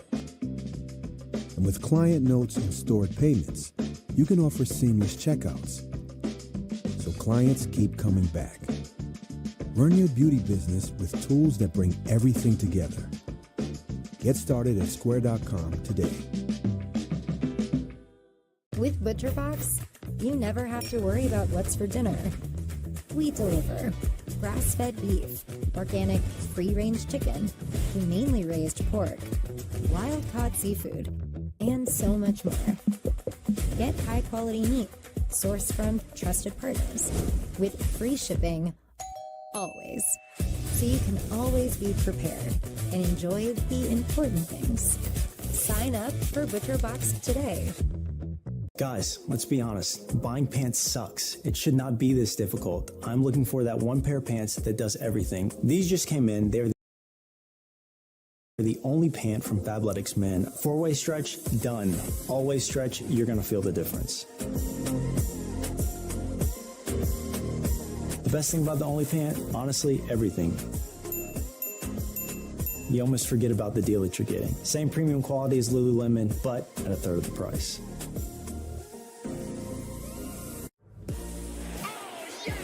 Win big while streaming the Nets with Pick and Play on the Yes app. Make your picks before tip-off and win up to $10,000. What a move! Yes, Pick and Play. It's the game within the game, only on the Yes app. So a 2-2 tie. There's a high fly ball deep to right. Crazy, just crazy. Bayer Aspirin, official sponsor of Fans' Hearts.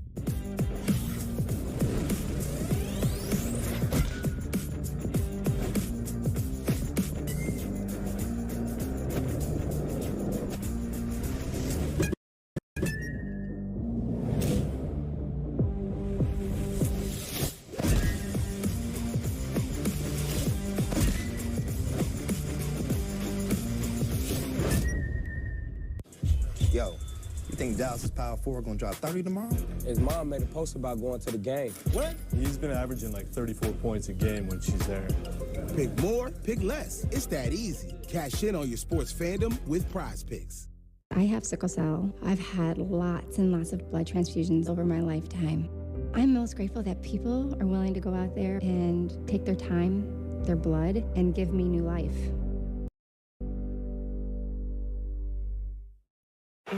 It's All-Star season in Brooklyn, and we got all the stars. And the stars are out. We got Ant-Man, we got Wemby, and we got KD. Kevin Durant is smoking hot. We got Embiid, Steph, and Tatum. Jason Tatum is going off. Yes, we got an all-star lineup. Nets versus Timberwolves, tonight at 6:30 on Yes and the Yes app. Children are the greatest joy and our best hope for a better future. Friends, they are the future. But did you know that millions of kids right here in our own backyard are facing hunger every day? Without healthy food, it's harder to grow, to thrive, to feel their best. The impact when children don't have enough to eat is tremendous because when you're hungry and your basic needs aren't being met, you cannot learn. Every child deserves to be fed. This is a problem we know how to solve. Food is not just food. It's energy, health, confidence, hope, and even love. Yes, love. Breakfast in the classroom contributes to kids being more focused, which leads to higher grades, and simply just their well-being. Learn more about how No Kid Hungry is helping end child hunger in America at helpnokidhungry.org. So the big rumor is that Washington is interested in the Lions offensive coordinator, Ben Johnson. It's like what's a level beyond a rumor? It's been like the thing for the last week. The Seahawks seem to be leaning toward Dan Quinn. So there's a possibility Pete Carroll out of a job, Mike Vrabel out of a job, Bill Belichick out of a job. Also, this is interesting, kind of echoes what I said by Damian Woody, put this out on X. Are we sure if Bill takes a year off that he'll get hired next year? I'm not so sure. I very rarely am I stunned. This is stunning to me. This is Bill Belichick. But maybe the way the game is right now, it worked in New England for all those years, and people don't want to play that game anymore. Players run the roost. They don't need a disciplinarian. But you say what's the examples of being a disciplinarian? He's a coach. But I don't. Do we hear stories about him overworking the players or not caring about his players? We hear stories about the guy behind closed doors. He's a wonderful guy. I don't know if it's a disciplinarian, Michael. I think it's the new age NFL, where analytics are becoming more of the story. Where I don't think owners have an appetite to have one guy run the entire show, especially a 71-year-old. Well, especially a guy who hasn't done that part of it well. Right. Well, that's the thing is look at what happened in New England. And it was great to have him all the power. But now, as the players got older and left, and he had to replenish those players, it's looked very ordinary. You know, I wouldn't say it was bad this year, but, 8 and 9, 10 and 7, certainly not bad. It's been, probably very mediocre. And you don't see a lot of coaches have that kind of power anymore. And it's just, hey, I'll let you call. I want my coach to coach or my general manager to be a general manager. It's a different game now, and everybody's got their role. And I think that's probably the case more than anything else. BK Style makes a good point. He said Raheem Morris is only 47. Why can't he have learned something from his previous stop and get better? Imagine if people felt this way about Belichick after a stint in Cleveland. They did. But he ended up getting, the coordinator job with the Jets under Parcells. But, Raheem Morris, he got a coordinator job under Sean McVay with the Rams. So maybe he does get better. He's just 47 years old. No, exactly. And I don't want to judge him on a failure from a decade ago. His coaching stint in Tampa as their head coach was 2009 through 2011. So it's been 10 years.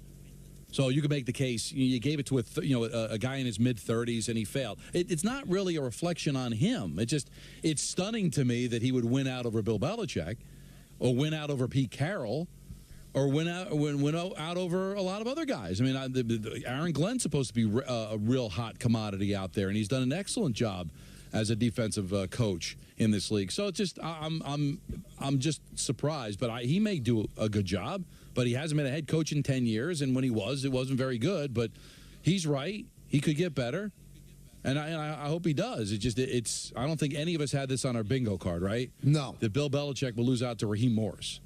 Let's go to Pat in Basking Ridge. Pat.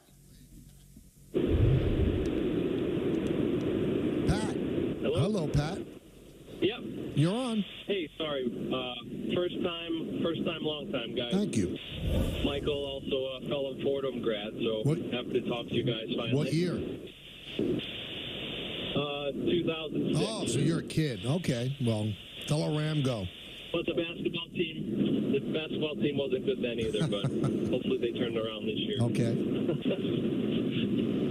My question is, I mean, this is kind of a crazy theory, but with the Giants having a D coordinator opening, I mean, would it be wild if Belichick took that job and kind of went back to his roots and just ran the defense for the Giants? Well, Pat, it sounds like you're in the car, so you probably just got in the car. I said that when the news broke. That was even before Peter came on. I said, how about this for a wild theory?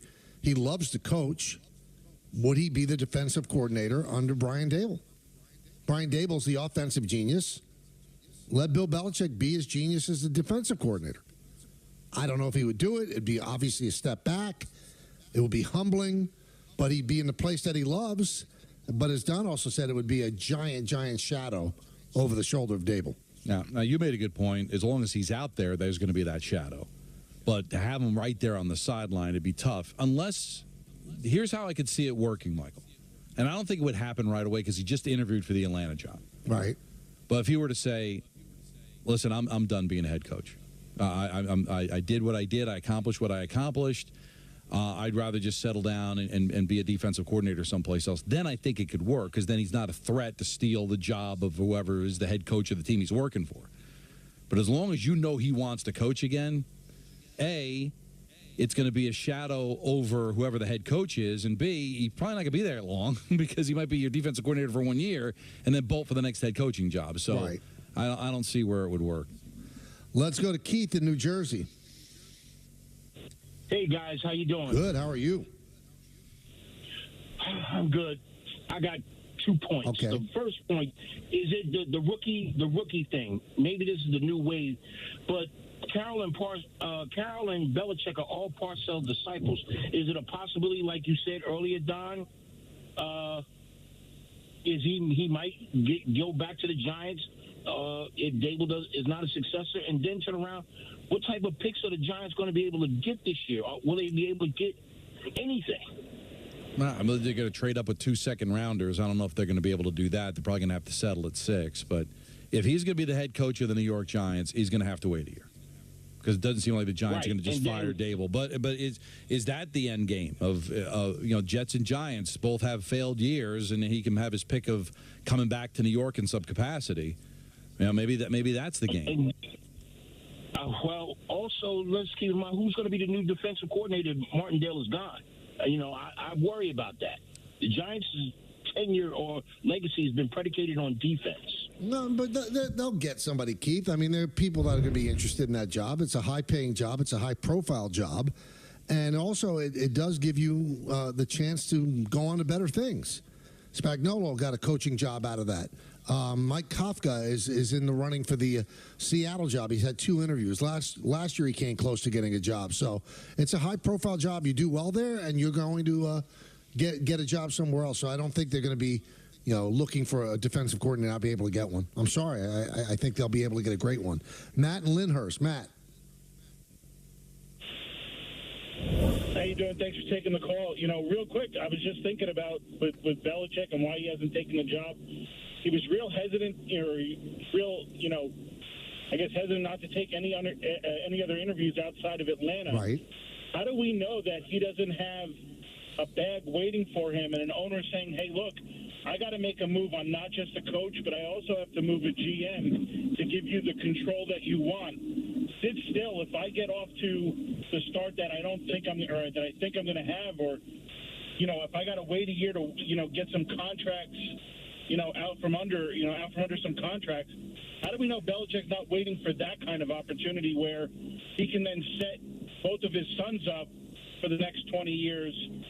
And, he could slide into that player personnel, president of operations kind of role after a few years. But the only way that plays, Matt, is if he turned down this job. Right. He didn't get it.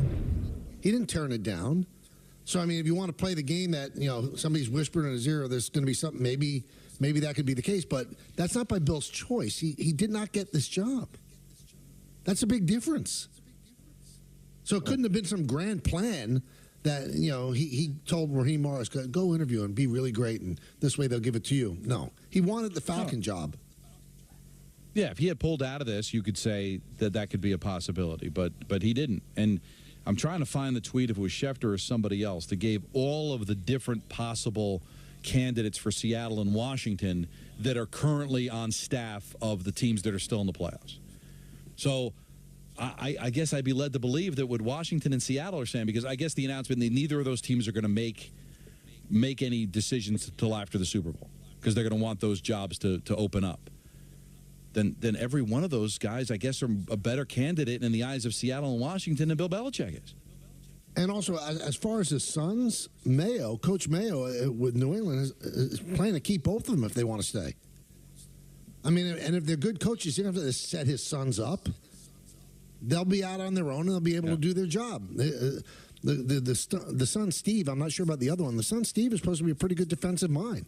Worked very closely with Mayo. So he's got a job in New England if he wants to stay. I don't think that's the reason for this. The tweet from Schefter was, the last two head coaching openings of this cycle are the Seahawks and the Commanders. Neither team is expected to hire anyone until next week after Sunday's conference championship games. So that means, I guess, anybody on a staff that loses on Sunday is going to be a candidate ahead of Bill Belichick, who's not getting an interview by either of those teams. Let's go to Eric in Roslyn. Eric. Hey, guys. How are you? Good. You? Good. Excellent. Thank you for taking my call. Second time, long time. Oh, great. Actually, this call's for Peter. I know Peter's going down to Tampa for the Rumble on Saturday. Down there now. And, fantastic. And I'm curious, who's his pick to win? Is it going to be Punk, Rhodes, or a third party? It's one of those years where there's so many possibilities, but because of that, I end up coming back to those sort of basic things also. I think Punk, I think Cody, or I think Gunther. Maybe a wild card if Dominic Mysterio goes on a run, or Montez Ford would be a lot of fun. But I tend to think Punk or Cody wins this thing.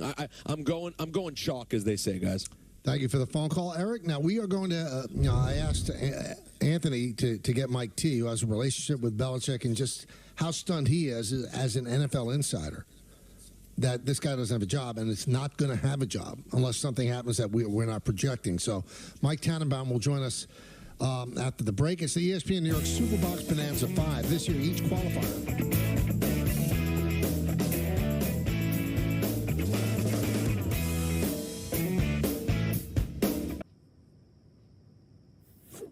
You done yet? It's 2 a.m. Why are you still scrolling through videos? You're not paying me overtime here. If you really want to see something new, why not change those shades that have been broken for the past 2 years? Let's tap the Thumbtack app, and in a matter of seconds, we'll find a pro to install new shades. Okay. With Thumbtack, you can easily find top-rated professionals for every home project. Thumbtack, the easy way to care for your home. The next Mega Millions drawing is presented by Jackpocket. Jackpocket lets you order official state lottery tickets right on your phone. Just pick your numbers and place your ticket order. See a scan of your ticket right in the app. And get your winnings instantly. Go to jackpocket.com to get the app and get your first ticket free. Jackpocket, America's #1 lottery app. With ButcherBox, you never have to worry about what's for dinner. We deliver grass-fed beef, organic, free-range chicken, humanely raised pork, wild-caught seafood, and so much more. Get high-quality meat sourced from trusted partners with free shipping always. so you can always be prepared and enjoy the important things. Sign up for ButcherBox today.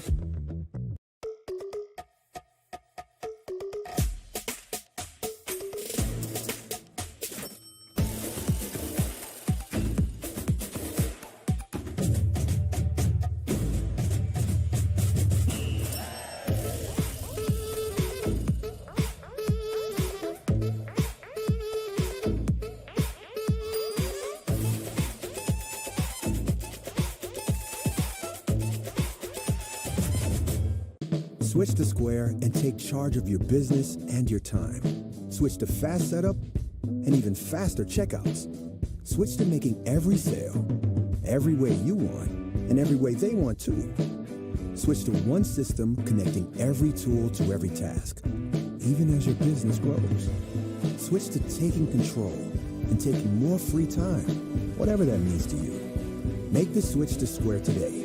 Visit square.com to get started. Jeff has a problem. It started when he ordered his Brunt workboots. He's beating them up 14 hours a day, going on about how they're comfortable as sneakers, but he never takes them off. At my place, with his buddies, at night, I caught him in the shower, and he just goes, "What? They're waterproof." I don't know if we're gonna make it through the 30-day risk-free trial. Of course they will, babe. They're super durable. I'm not talking about the boots, Jeff. Brunt, the tools you wear. Try us on the job for 30 days risk-free. Boost your streaming experience with live stats on the Yes app. Real-time features like player stats, game leaders, and play-by-play are available now on phones, tablets, and now on connected TVs. Live stats while you stream, now on the Yes app. So a 2-2 tie.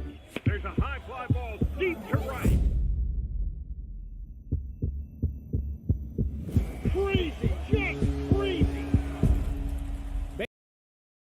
Bayer Aspirin, official sponsor of fans' hearts. Choose the right law firm by asking, what are your highest verdicts? What experience do you have? How many lawyers are on staff? How many clients have you represented? Speak to Weitz & Luxembourg at 800-LAW-6789 to get unmatched answers. It's the biggest financial decision of your life. Call 800-LAW-6789 or visit misowin.com.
Wounded Warrior Project has been with me every step of my journey. Aaron, how you doing, buddy? With experiences that help me realize that I'm not alone.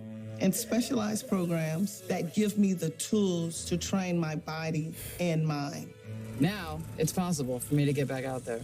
To get out of my comfort zone and try new things. To build and be part of a community that supports other warriors. It's possible to get the help I need for me and my family. I got my confidence back. I'm setting goals, and I'm achieving them. It's possible to feel understood, whether it's day one or 20 years down the road. They've got your back. And as each warrior's needs evolve, Wounded Warrior Project is adapting to meet them. Because when we pull together, it's possible to go further than you ever imagined.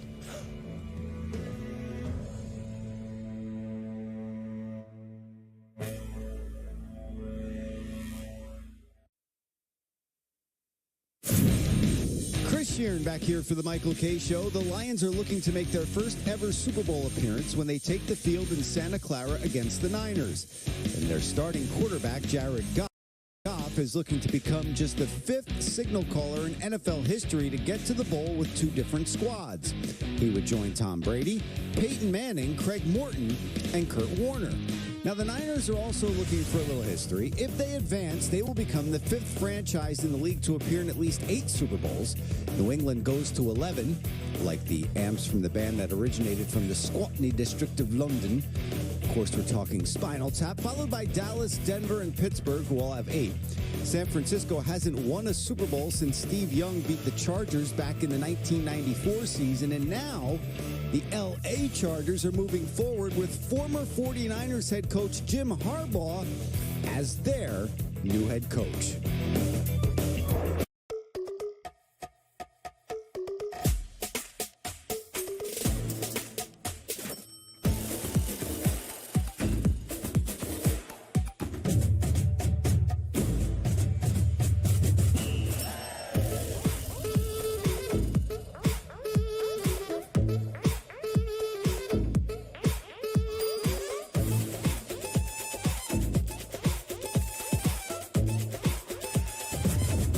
Guys, let's be honest. Buying pants sucks. It should not be this difficult. I'm looking for that one pair of pants that does everything. These just came in. They're the only pant from Fabletics Men. 4-way stretch, done.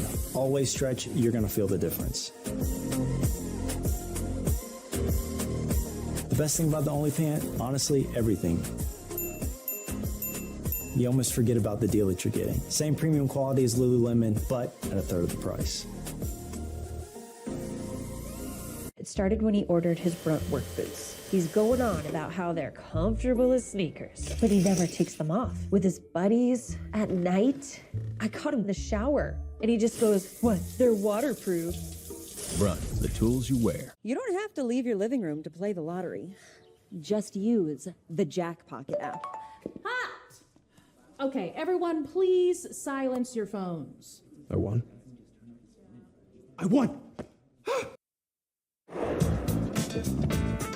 Hiring yesterday of Harbaugh going to the Chargers, and we feel that that puts them right into the playoff hunt next year because they have a great quarterback. Did we share that? The bigger story, what was that? I think we shared that. Yeah, I think so, and I'm proud to share it with you. The 2 people that showed up. Then the big story becomes Bill Belichick not getting the Falcons job. And in advance, I want to thank Mike Tannenbaum, who's busy. He's got his own gigs going on, and we wanted to get him on last minute, and he agreed to come on. Mike, are you surprised that this season might be the first season since 1974 that Bill Belichick is not in professional football as a coach? Yeah, Mike, I'm stunned. I mean, this is arguably the greatest coach in the history of our game that was out there for no draft choice compensation whatsoever. And it's stunning to me that there's a reasonable chance now that Atlanta passed that he'll be out there. So what do you think went wrong?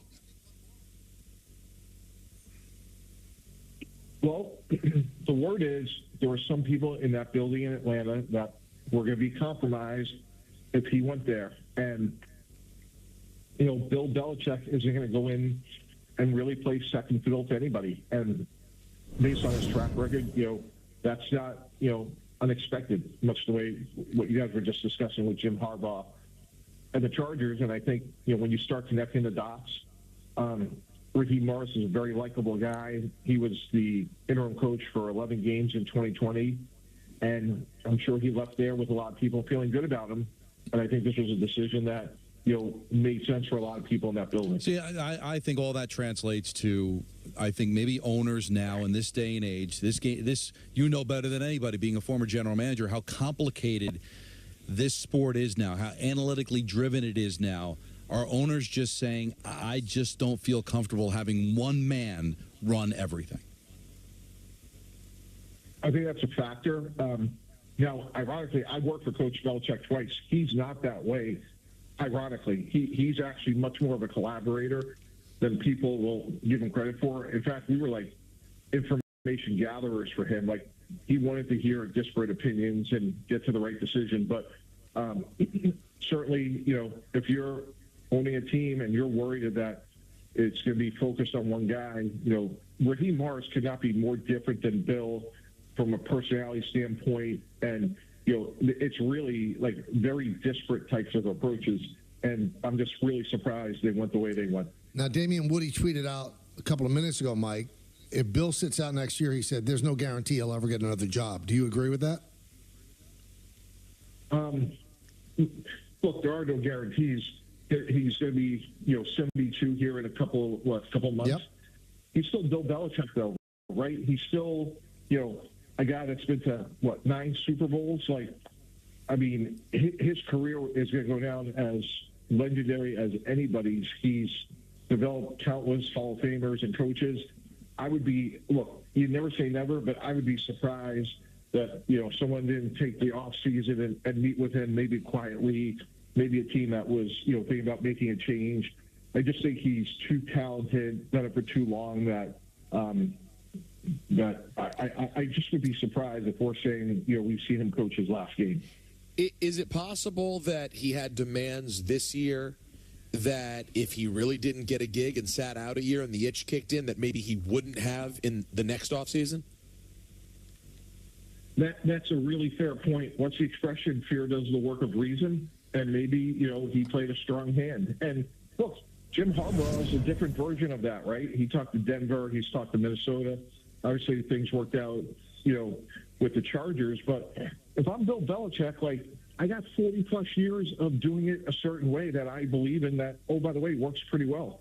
And that's not to say there's not ways to improve or change things, but I think it's a fair point. And maybe, with a year doing TV or whatever he would do, maybe he'll modify some things. Now, Adam Schefter just threw it out as just pure speculation, but if the Chiefs win the Super Bowl and Andy Reid were to decide to retire, could that be a fit?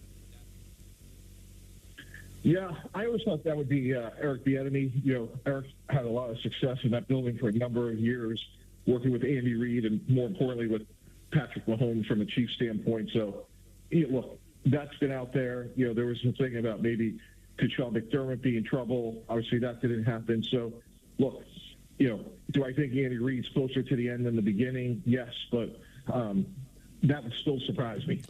Now, we're saying that both New York coaches, if he doesn't coach this year, should be on notice. And, I forget who it was that we had on, said that Belichick didn't have a problem with Woody Johnson. He had a problem with the specter of Bill Parcells in the front office. Ian O'Connor told us that. Would he consider taking the Jet job if the Jets have a bad season?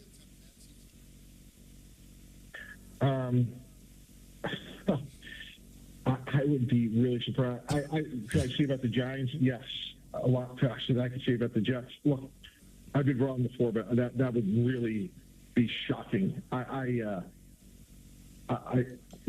Giants make a lot of sense to me and maybe it's in the front office or whatever. I think there's a lot of reverence for that organization, but I don't see him being in the Jet building ever. All right, again. so I threw this out there, and this was just threw it out there for fun. And you know the guy, I don't. He loves to coach, Mike. I mean, that's his life. Would he take the defensive coordinator job with the Giants? Well, that's interesting. Huh.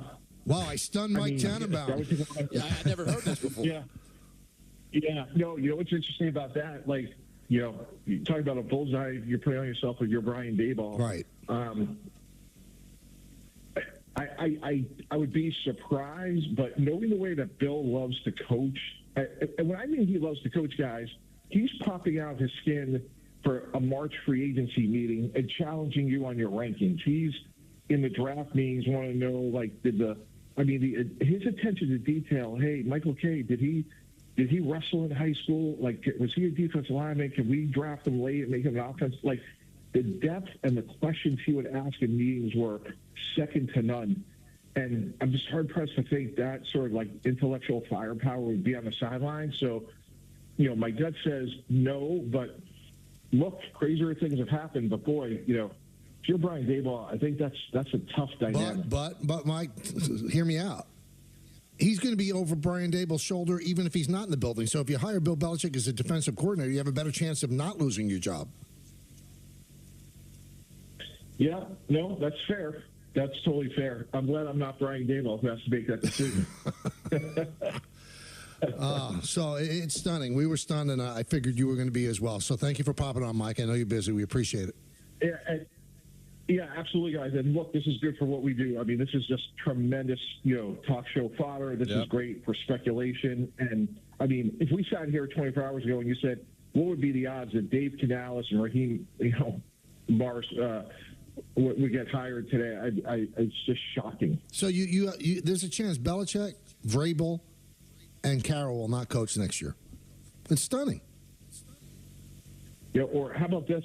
The national championship game was 3 short weeks ago. 3 of the 4 coaches in the Final Four are not with their team, except for Steve Sarkisian and the University of Texas.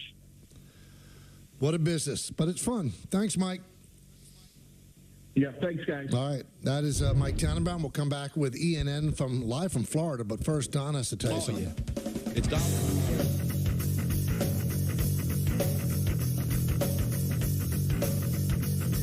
I needed something in the shop, comfortable. I wear Brunt boots, as you see, got them on my feet right now. Keeps you warm, it keeps you dry, triple layered comfort. Comfortable in the morning, comfortable in the afternoon. These feel kind of like sneakers. They're waterproof, durable, been wearing them for over a year now. They're absolutely amazing. This is the only shoe I wear in here now. Brown boots are cool. Wearing Brunt boots, my feet, my back, and my legs don't hurt at the end of the day. Go online and try any of our gear on the job for 30 days, risk-free. The next Powerball drawing is presented by Jackpocket. Jackpocket lets you order official state lottery tickets right on your phone. Just pick your numbers and place your ticket order. See a scan of your ticket right in the app. And get your winnings instantly. Go to jackpocket.com to get the app and get your first ticket free. Jackpocket, America's #1 lottery app. Can a handyman fix my leaky faucet? How much does it cost to have my HVAC checked? How do I know I have mold? What do water pipes break? Home questions don't have to keep you up at night.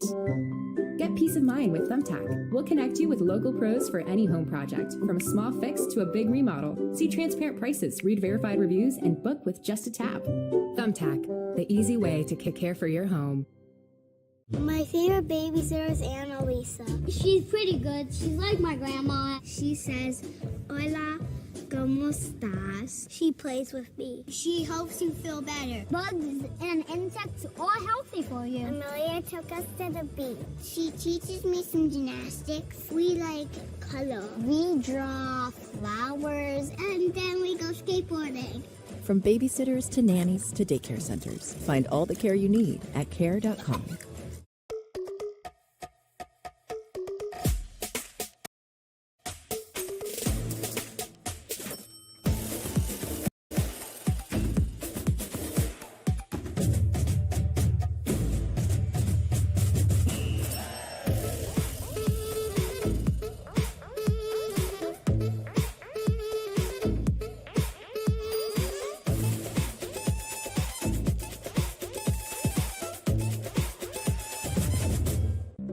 See everything your store can do with tools from Square.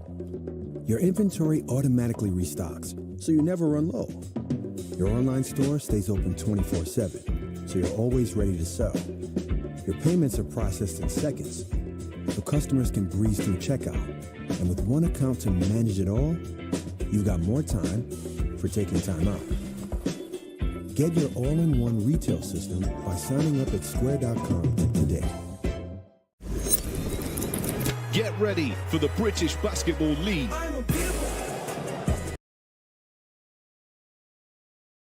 10 teams, one electrifying league. Global talent, local passion. The British Basketball League.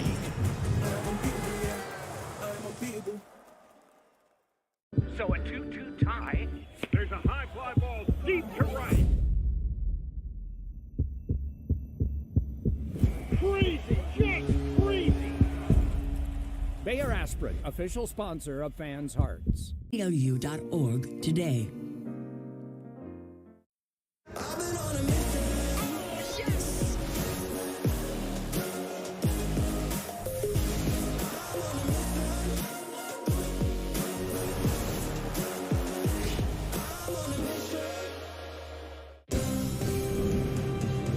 Your attention, please. ladies and gentlemen, you're watching Yes. Show me what you're cooking. Oh, let me see them moves. You got the whole world looking like this any kind of magic taking hold of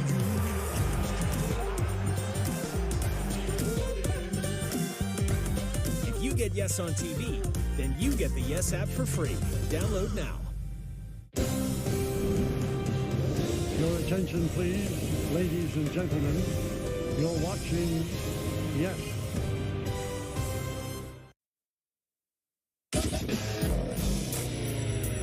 Hi, everyone.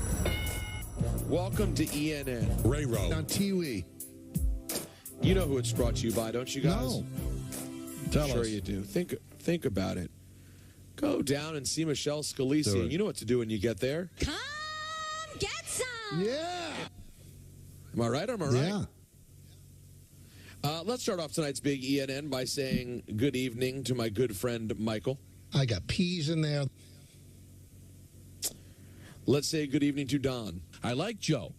You guys had a pretty clean day, I see. Oh, it was a good show.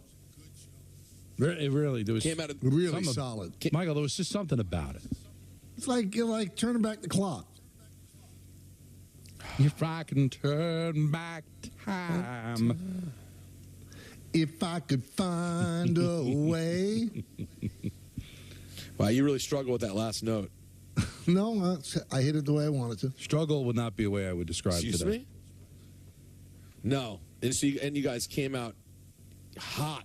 Football hot, and I missed it. That hurts. Yeah, what are you going to do? Productive meeting. Very. Really? Oh, yeah. Things were said. Things were said. Guys, how about Jim Harbaugh to the L.A. Chargers? Oh, it's happening. Oh, sure, we found out last night. Here's Shefty on SportsCenter. Well, I think that Atlanta would have been awfully attractive, and I think it was more appealing to him than people realized. But ultimately, in the end, Scott, with the Chargers, I think you start with the fact that he got along with the Spanos family. If he's been around that team, that was the last team in the NFL that he played quarterback for. He knows the family, and when we talk about playing quarterback for the Chargers, Jim Harbaugh is a big Justin Herbert fan. Great hire. Now, you love it. Oh, I think they're going to be instantly relevant. I'll say this. You guys know how I feel about the college hire. Don't feel the same way, though, about old Jimbo. Because he's had success in the NFL. In San Fran. Yeah. Meanwhile, his brother, John, he's going to go on ahead and play in the AFC Championship game this weekend with the Ravens. Here's Coach Harbaugh on his brother, Coach Harbaugh, getting the Chargers job. My thoughts are we play him next year. So we're looking forward to all of it. You know, I'm just very happy for him, proud of him, excited for him, excited for his family. I heard my mom and dad told me that he called back in the evening and he found out that all of his kids, starting with Addie and Katie, had their bags packed already. They're ready to go. So they're excited too. So it's going to be great. He's well-deserved. And I'll say this, the Chargers just got themselves one great coach. That should be a fun matchup next year. Yeah, they were packing, no offense to Michigan, but you know, in January, they probably looked outside and go, where are you going, Dad? L.A.? Let's pack. Big day for former Tampa Bay Buccaneer coaches. Yeah. Dave Canales gets the job for the Panthers. He was the Bucs OC who really transformed that offense this past year and obviously got a lot out of Baker Mayfield, which not many people expected. And then the Falcons plan to hire Raheem Morris as their head coach. He was, of course, part of Dan Quinn's Falcons staff from 2015 to 2020 and took over as interim coach for the final 11 games in 2020. Did not do great. And now it's not Belichick. It's going to be Raheem Morris. Here's Adam Schefter on Get Up. What could happen to Bill Belichick? This is purely speculative. I want to be very clear. And we're just throwing this out there, having some fun. But we've heard over and over about the possibility that at some point in time, Andy Reid could walk away from football. So if the Chiefs were to win the Super Bowl this year, would that make him more likely to walk? And if he did walk at that point in time, and you're the Kansas City Chiefs, and Bill Belichick were still sitting out there, would that not be an interesting possibility if that's what Andy Reid decided to do, to go take a run at arguably the greatest coach of all time and to replace one legend with another? Again, we're having fun. We're throwing things out there. But that's interesting to watch if the Chiefs can find their way to win the Super Bowl. You know what's interesting? What Tannenbaum said kind of surprised me. Bieniemy didn't even keep the job as offensive coordinator. He's going to come back and be the coach. I disagreed with that. No, I said while you lose the job as while you were still away, Peter, Peter, as coordinator. I said, does that really scratch the itch for Bill, other than beating Shula? If he goes and wins the Super Bowl with Patrick Mahomes, big deal. At that time, Mahomes could have 3. I mean, you'd be on the same thing. Well, he can't do it without an unbelievably great quarterback like Brady or Mahomes. I also think it's a weird move for the Chiefs, who obviously know they have all this stuff that's in place because of Reid. Listen, maybe it doesn't make sense that they go back and get Bieniemy, who's already left the organization. But, guys, it does seem like a really aggressive move to pay a ton of money to bring Bill Belichick in and have the big shadow that he casts when you already would have this team as a Super Bowl champion. I don't know. It's a fun thought, but it doesn't make sense to me. But also, think about it from Bill's perspective. Think of the pressure he'd be under. There's already people who go out there and say he hasn't won anything without Tom Brady. Look what happened in Cleveland. Look what happened after Brady left in New England. And then if he were to go and take over a Super Bowl champion and miss the playoffs, not win the Super Bowl, look at Bill. He's done. Like, that's a lot of pressure to put on him, Michael. Any other team goes to Atlanta, goes to Seattle, get him in the playoffs. Like, hey, got him in the playoffs. Look, good job. Maybe won the division. Nobody's going to kill him if they get bounced in the first round. Yeah, but I hear what you're saying. I don't think that would force him to say no. I agree more with Peter. Why does Kansas City need Bill Belichick? I mean, they could get not any coach, but they can get a coach, and you've got a great team in place. You don't need a great coach to take you over the edge. So But wait, why did you guys rule out the idea of Bieniemy? Just because he made a lateral move to leave to go to Washington. He left and has never been able to get a head coaching job anywhere. Well, did he leave? But I wonder if the lateral move was more I think a decision because of what could come from it, and Reid and him were on the same page with it. Well, if they're on the same page, that, hey, if I win a Super Bowl next year, I might retire, so hang around another year, and this will all be yours. You think so, right? And also, there was that insinuation that Andy Reid runs the offense anyway, so he wasn't getting the credit that he should have. So he goes and goes to Washington. That's why I felt there was motivation there to prove what he could do. And also, this is a guy who can't get a head coaching job. But I guess what did it hurt, right? He left to go to Washington, and if Andy decides to retire, okay, I'll just go back to Kansas City, be the head coach. I mean, he could still do that. And maybe he just didn't want to have to. Maybe Andy's been telling him, yeah, if I win a Super Bowl, I'll retire. And then he didn't retire last time. It's like, all right, I'm fine. I'm going to get out of here. Call me when you actually do retire. But in the meantime, I got to build a resume someplace else because I get no credit here because you get all the credit for everything Patrick Mahomes does. By the way, I was pretty impressed with Bieniemy to start, and then it kind of fell off a cliff with Sam Howell. This is interesting. I know you guys spoke about this earlier. I haven't heard the clip yet because I was in traffic. I was in travel hell. Kayvon Thibodeau, not to be confused with Sleepy Tom Bobos. This is Kayvon Thibodeau. He was on 7 p.m. in Brooklyn. That is the Carmelo and Mero podcast vehicle.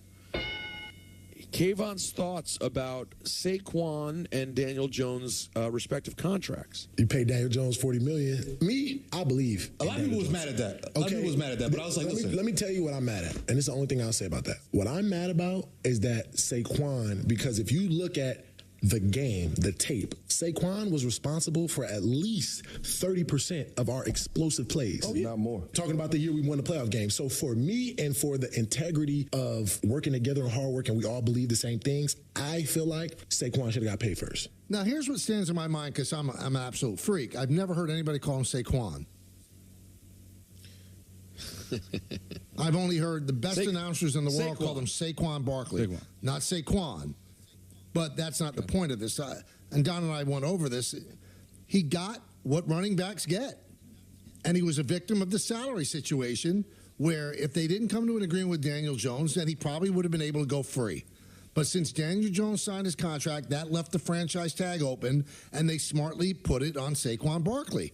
I mean, what don't you understand? Yeah, and what I would ask Kayvon as a follow-up, well, how much are you going to give him? All right, you pay him first. What are you giving him? And Don brought up a great point earlier, Peter. I mean, look at what Christian McCaffrey is, the type of player that he is. And then look at what he makes. It's not commensurate to what, like, a difference maker makes, but running backs aren't valued. So him making $16 million as a running back is outrageous. But it's not outrageous when you consider what quarterbacks get, what wide receivers get, what defensive linemen get, what offensive linemen get. That's just the position you chose to play. I'm sorry. And don't compare yourself to McCaffrey. You're not as good as McCaffrey.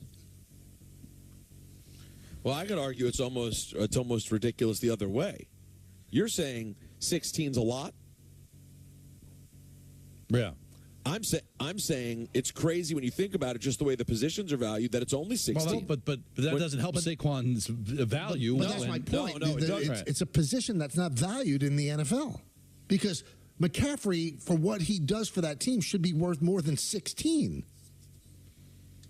Also, when he says paid before Daniel Jones, I don't know what he means. What would the impact have been if they'd said right away, let's say halfway through last season, which is when Saquon wanted to get paid. Saquon.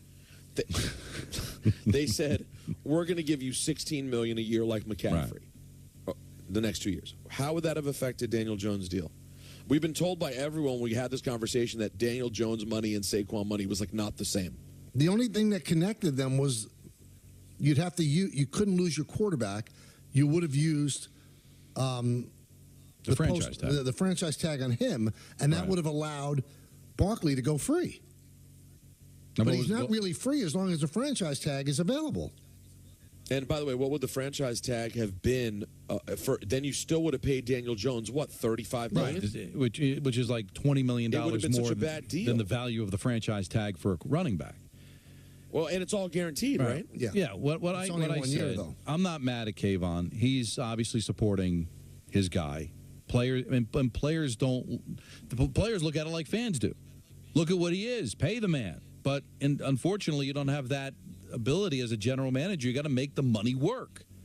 And I'm sorry, you can't do anything without a quarterback. Quarterback is way more important than a running back. I can find a running back. I might not be able to find a kid that's as good as and likable as Barkley. But to find another all these people, we would have been better off without Daniel Jones. Oh, okay.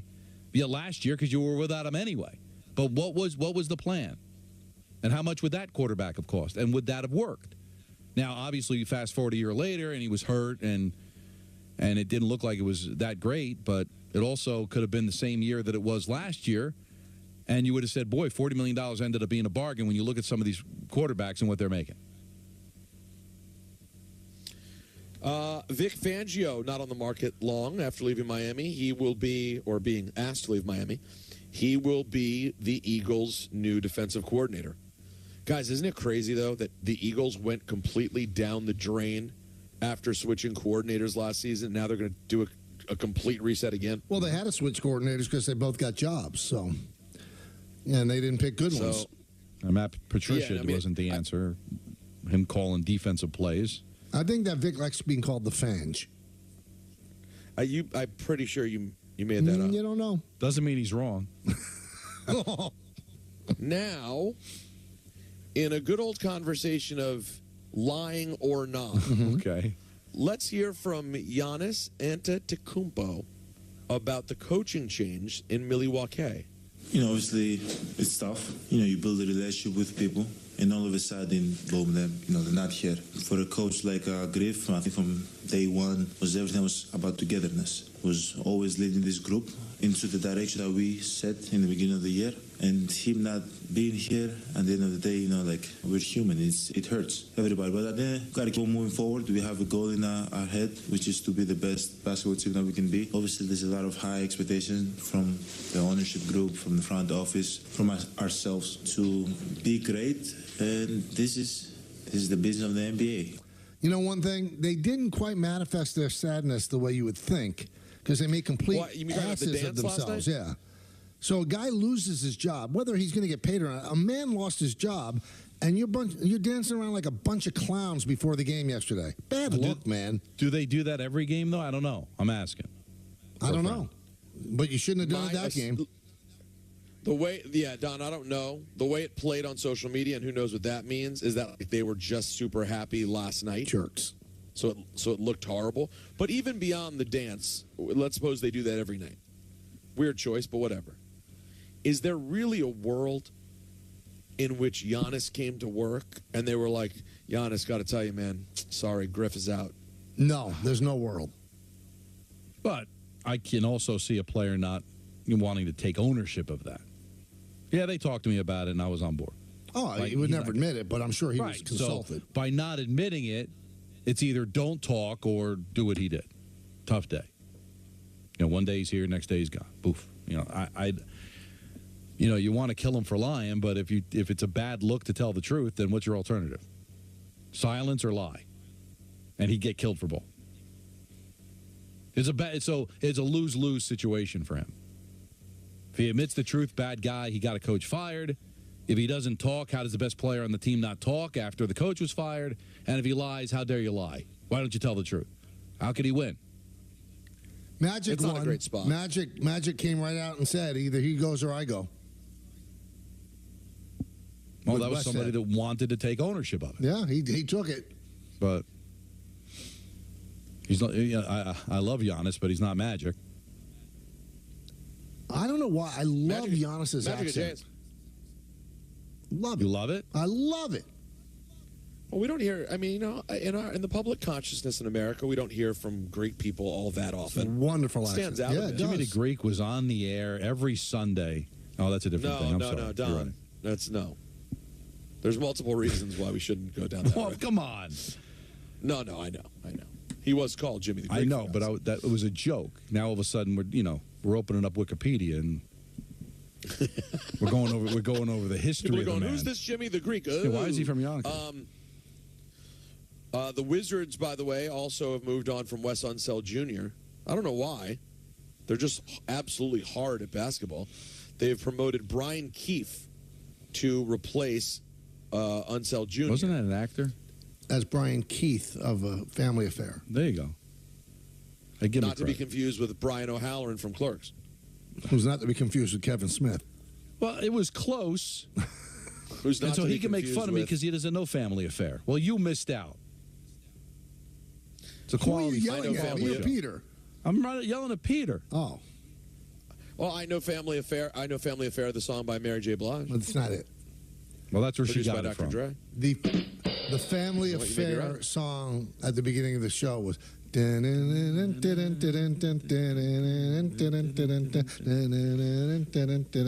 me, I don't know about Michael because he's older. That was something you probably saw on if you stayed home from school.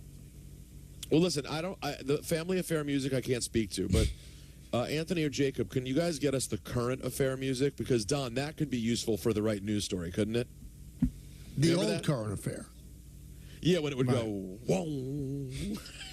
It terrified me, Current Affair. I don't know why. I don't know if that was the goal, but every time a Current Affair came on, and they had I think that it was triangle spinning at you. Yeah, that spinning triangle. Like, tonight on a Current Affair. Whoa. And it would, be like John Benet Ramsey or the Michael Jackson trial, whatever it was. All of a sudden, it seemed extra scary because of that sound. It wasn't. It was more of a pyramid spinning at you than a triangle. That's right. I believe it was a spinning pyramid. Speaking of which, let's go to Luka Doncic. What was that? Was that it? There it is. Yeah. Yeah. Don, I got to think of the right stories that garners the Current Affair sound. Let me try it on this Doncic story. Okay. All right, guys. Now we look into a very frustrated Luka Doncic. I'm not going to say what he said, but I knew you were going to be the first one to put out something like that, so I just saw it, man. It's just funny. You always seem to be the first one to put some bad stuff about me. First of all, 99% of the stuff I've written about you has been good. Oh, I don't know. I was sitting 2 rows behind us. All right, so it was the only thing that time he said something, the only thing? That was what you reacted to. Yeah, I was hearing the whole first half, right? Oh, you didn't hear anything? He was definitely hollering. Okay, there we go. Why did you ask for the fan to be ejected? Because he was cursing me the whole first half, too. Why didn't you ask for him to be ejected in the first half, then? Because I never would eject a fan. They pay for tickets, but I had enough, you know. It's a little bit of frustration.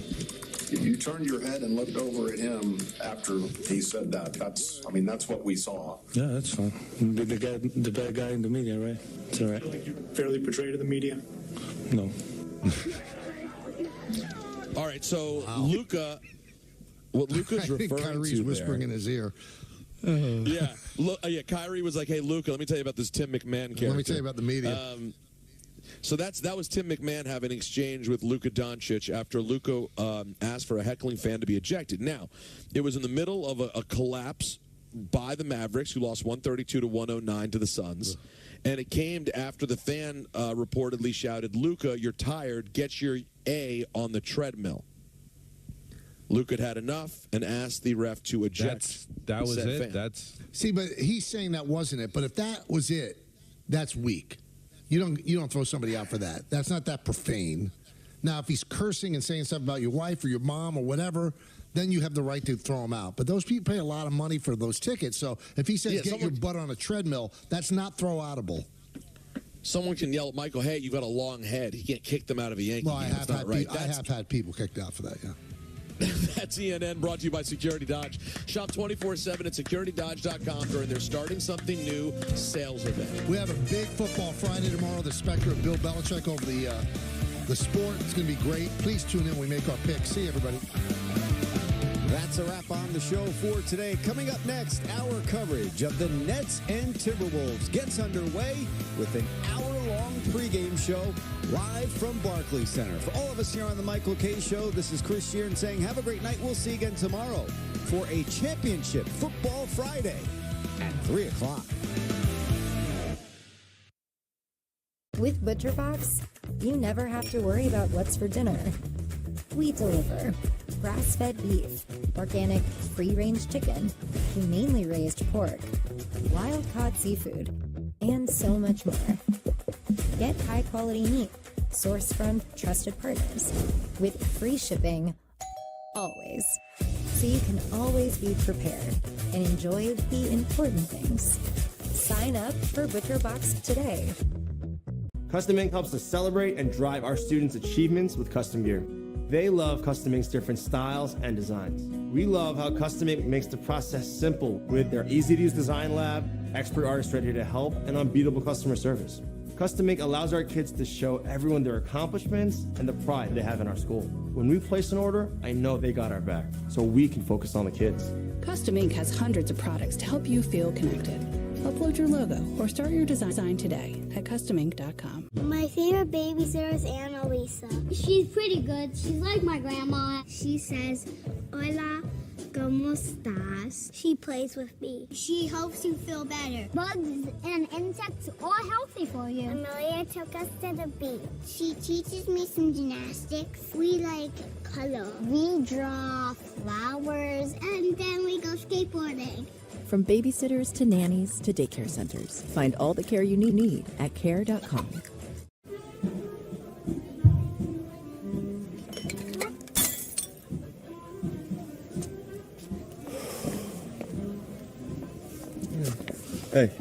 Hey. Rental? Yep. You? Yeah. You know your shoe's untied. No! Don't let a boxy suit ruin your night. Read from theblacktux.com. Get ready for the British Basketball League. 10 teams, one electrifying league. Global talent, local passion. The British Basketball League.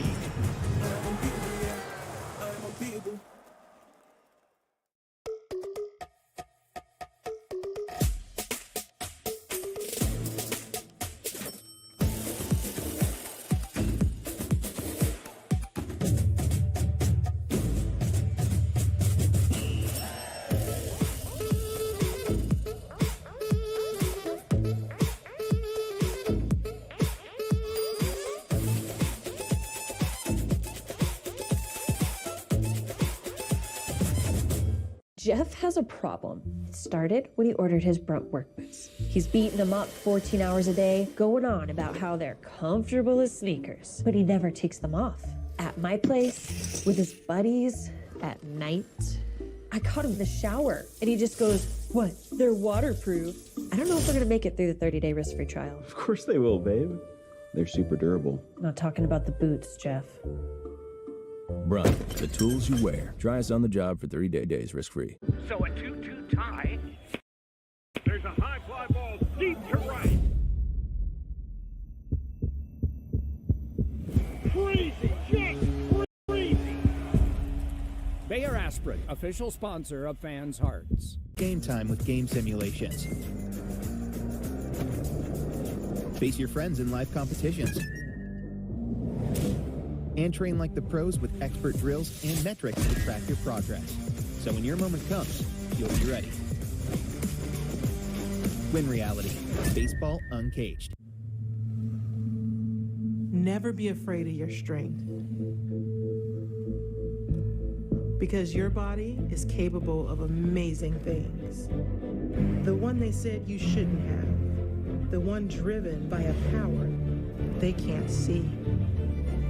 Own your strength and see how far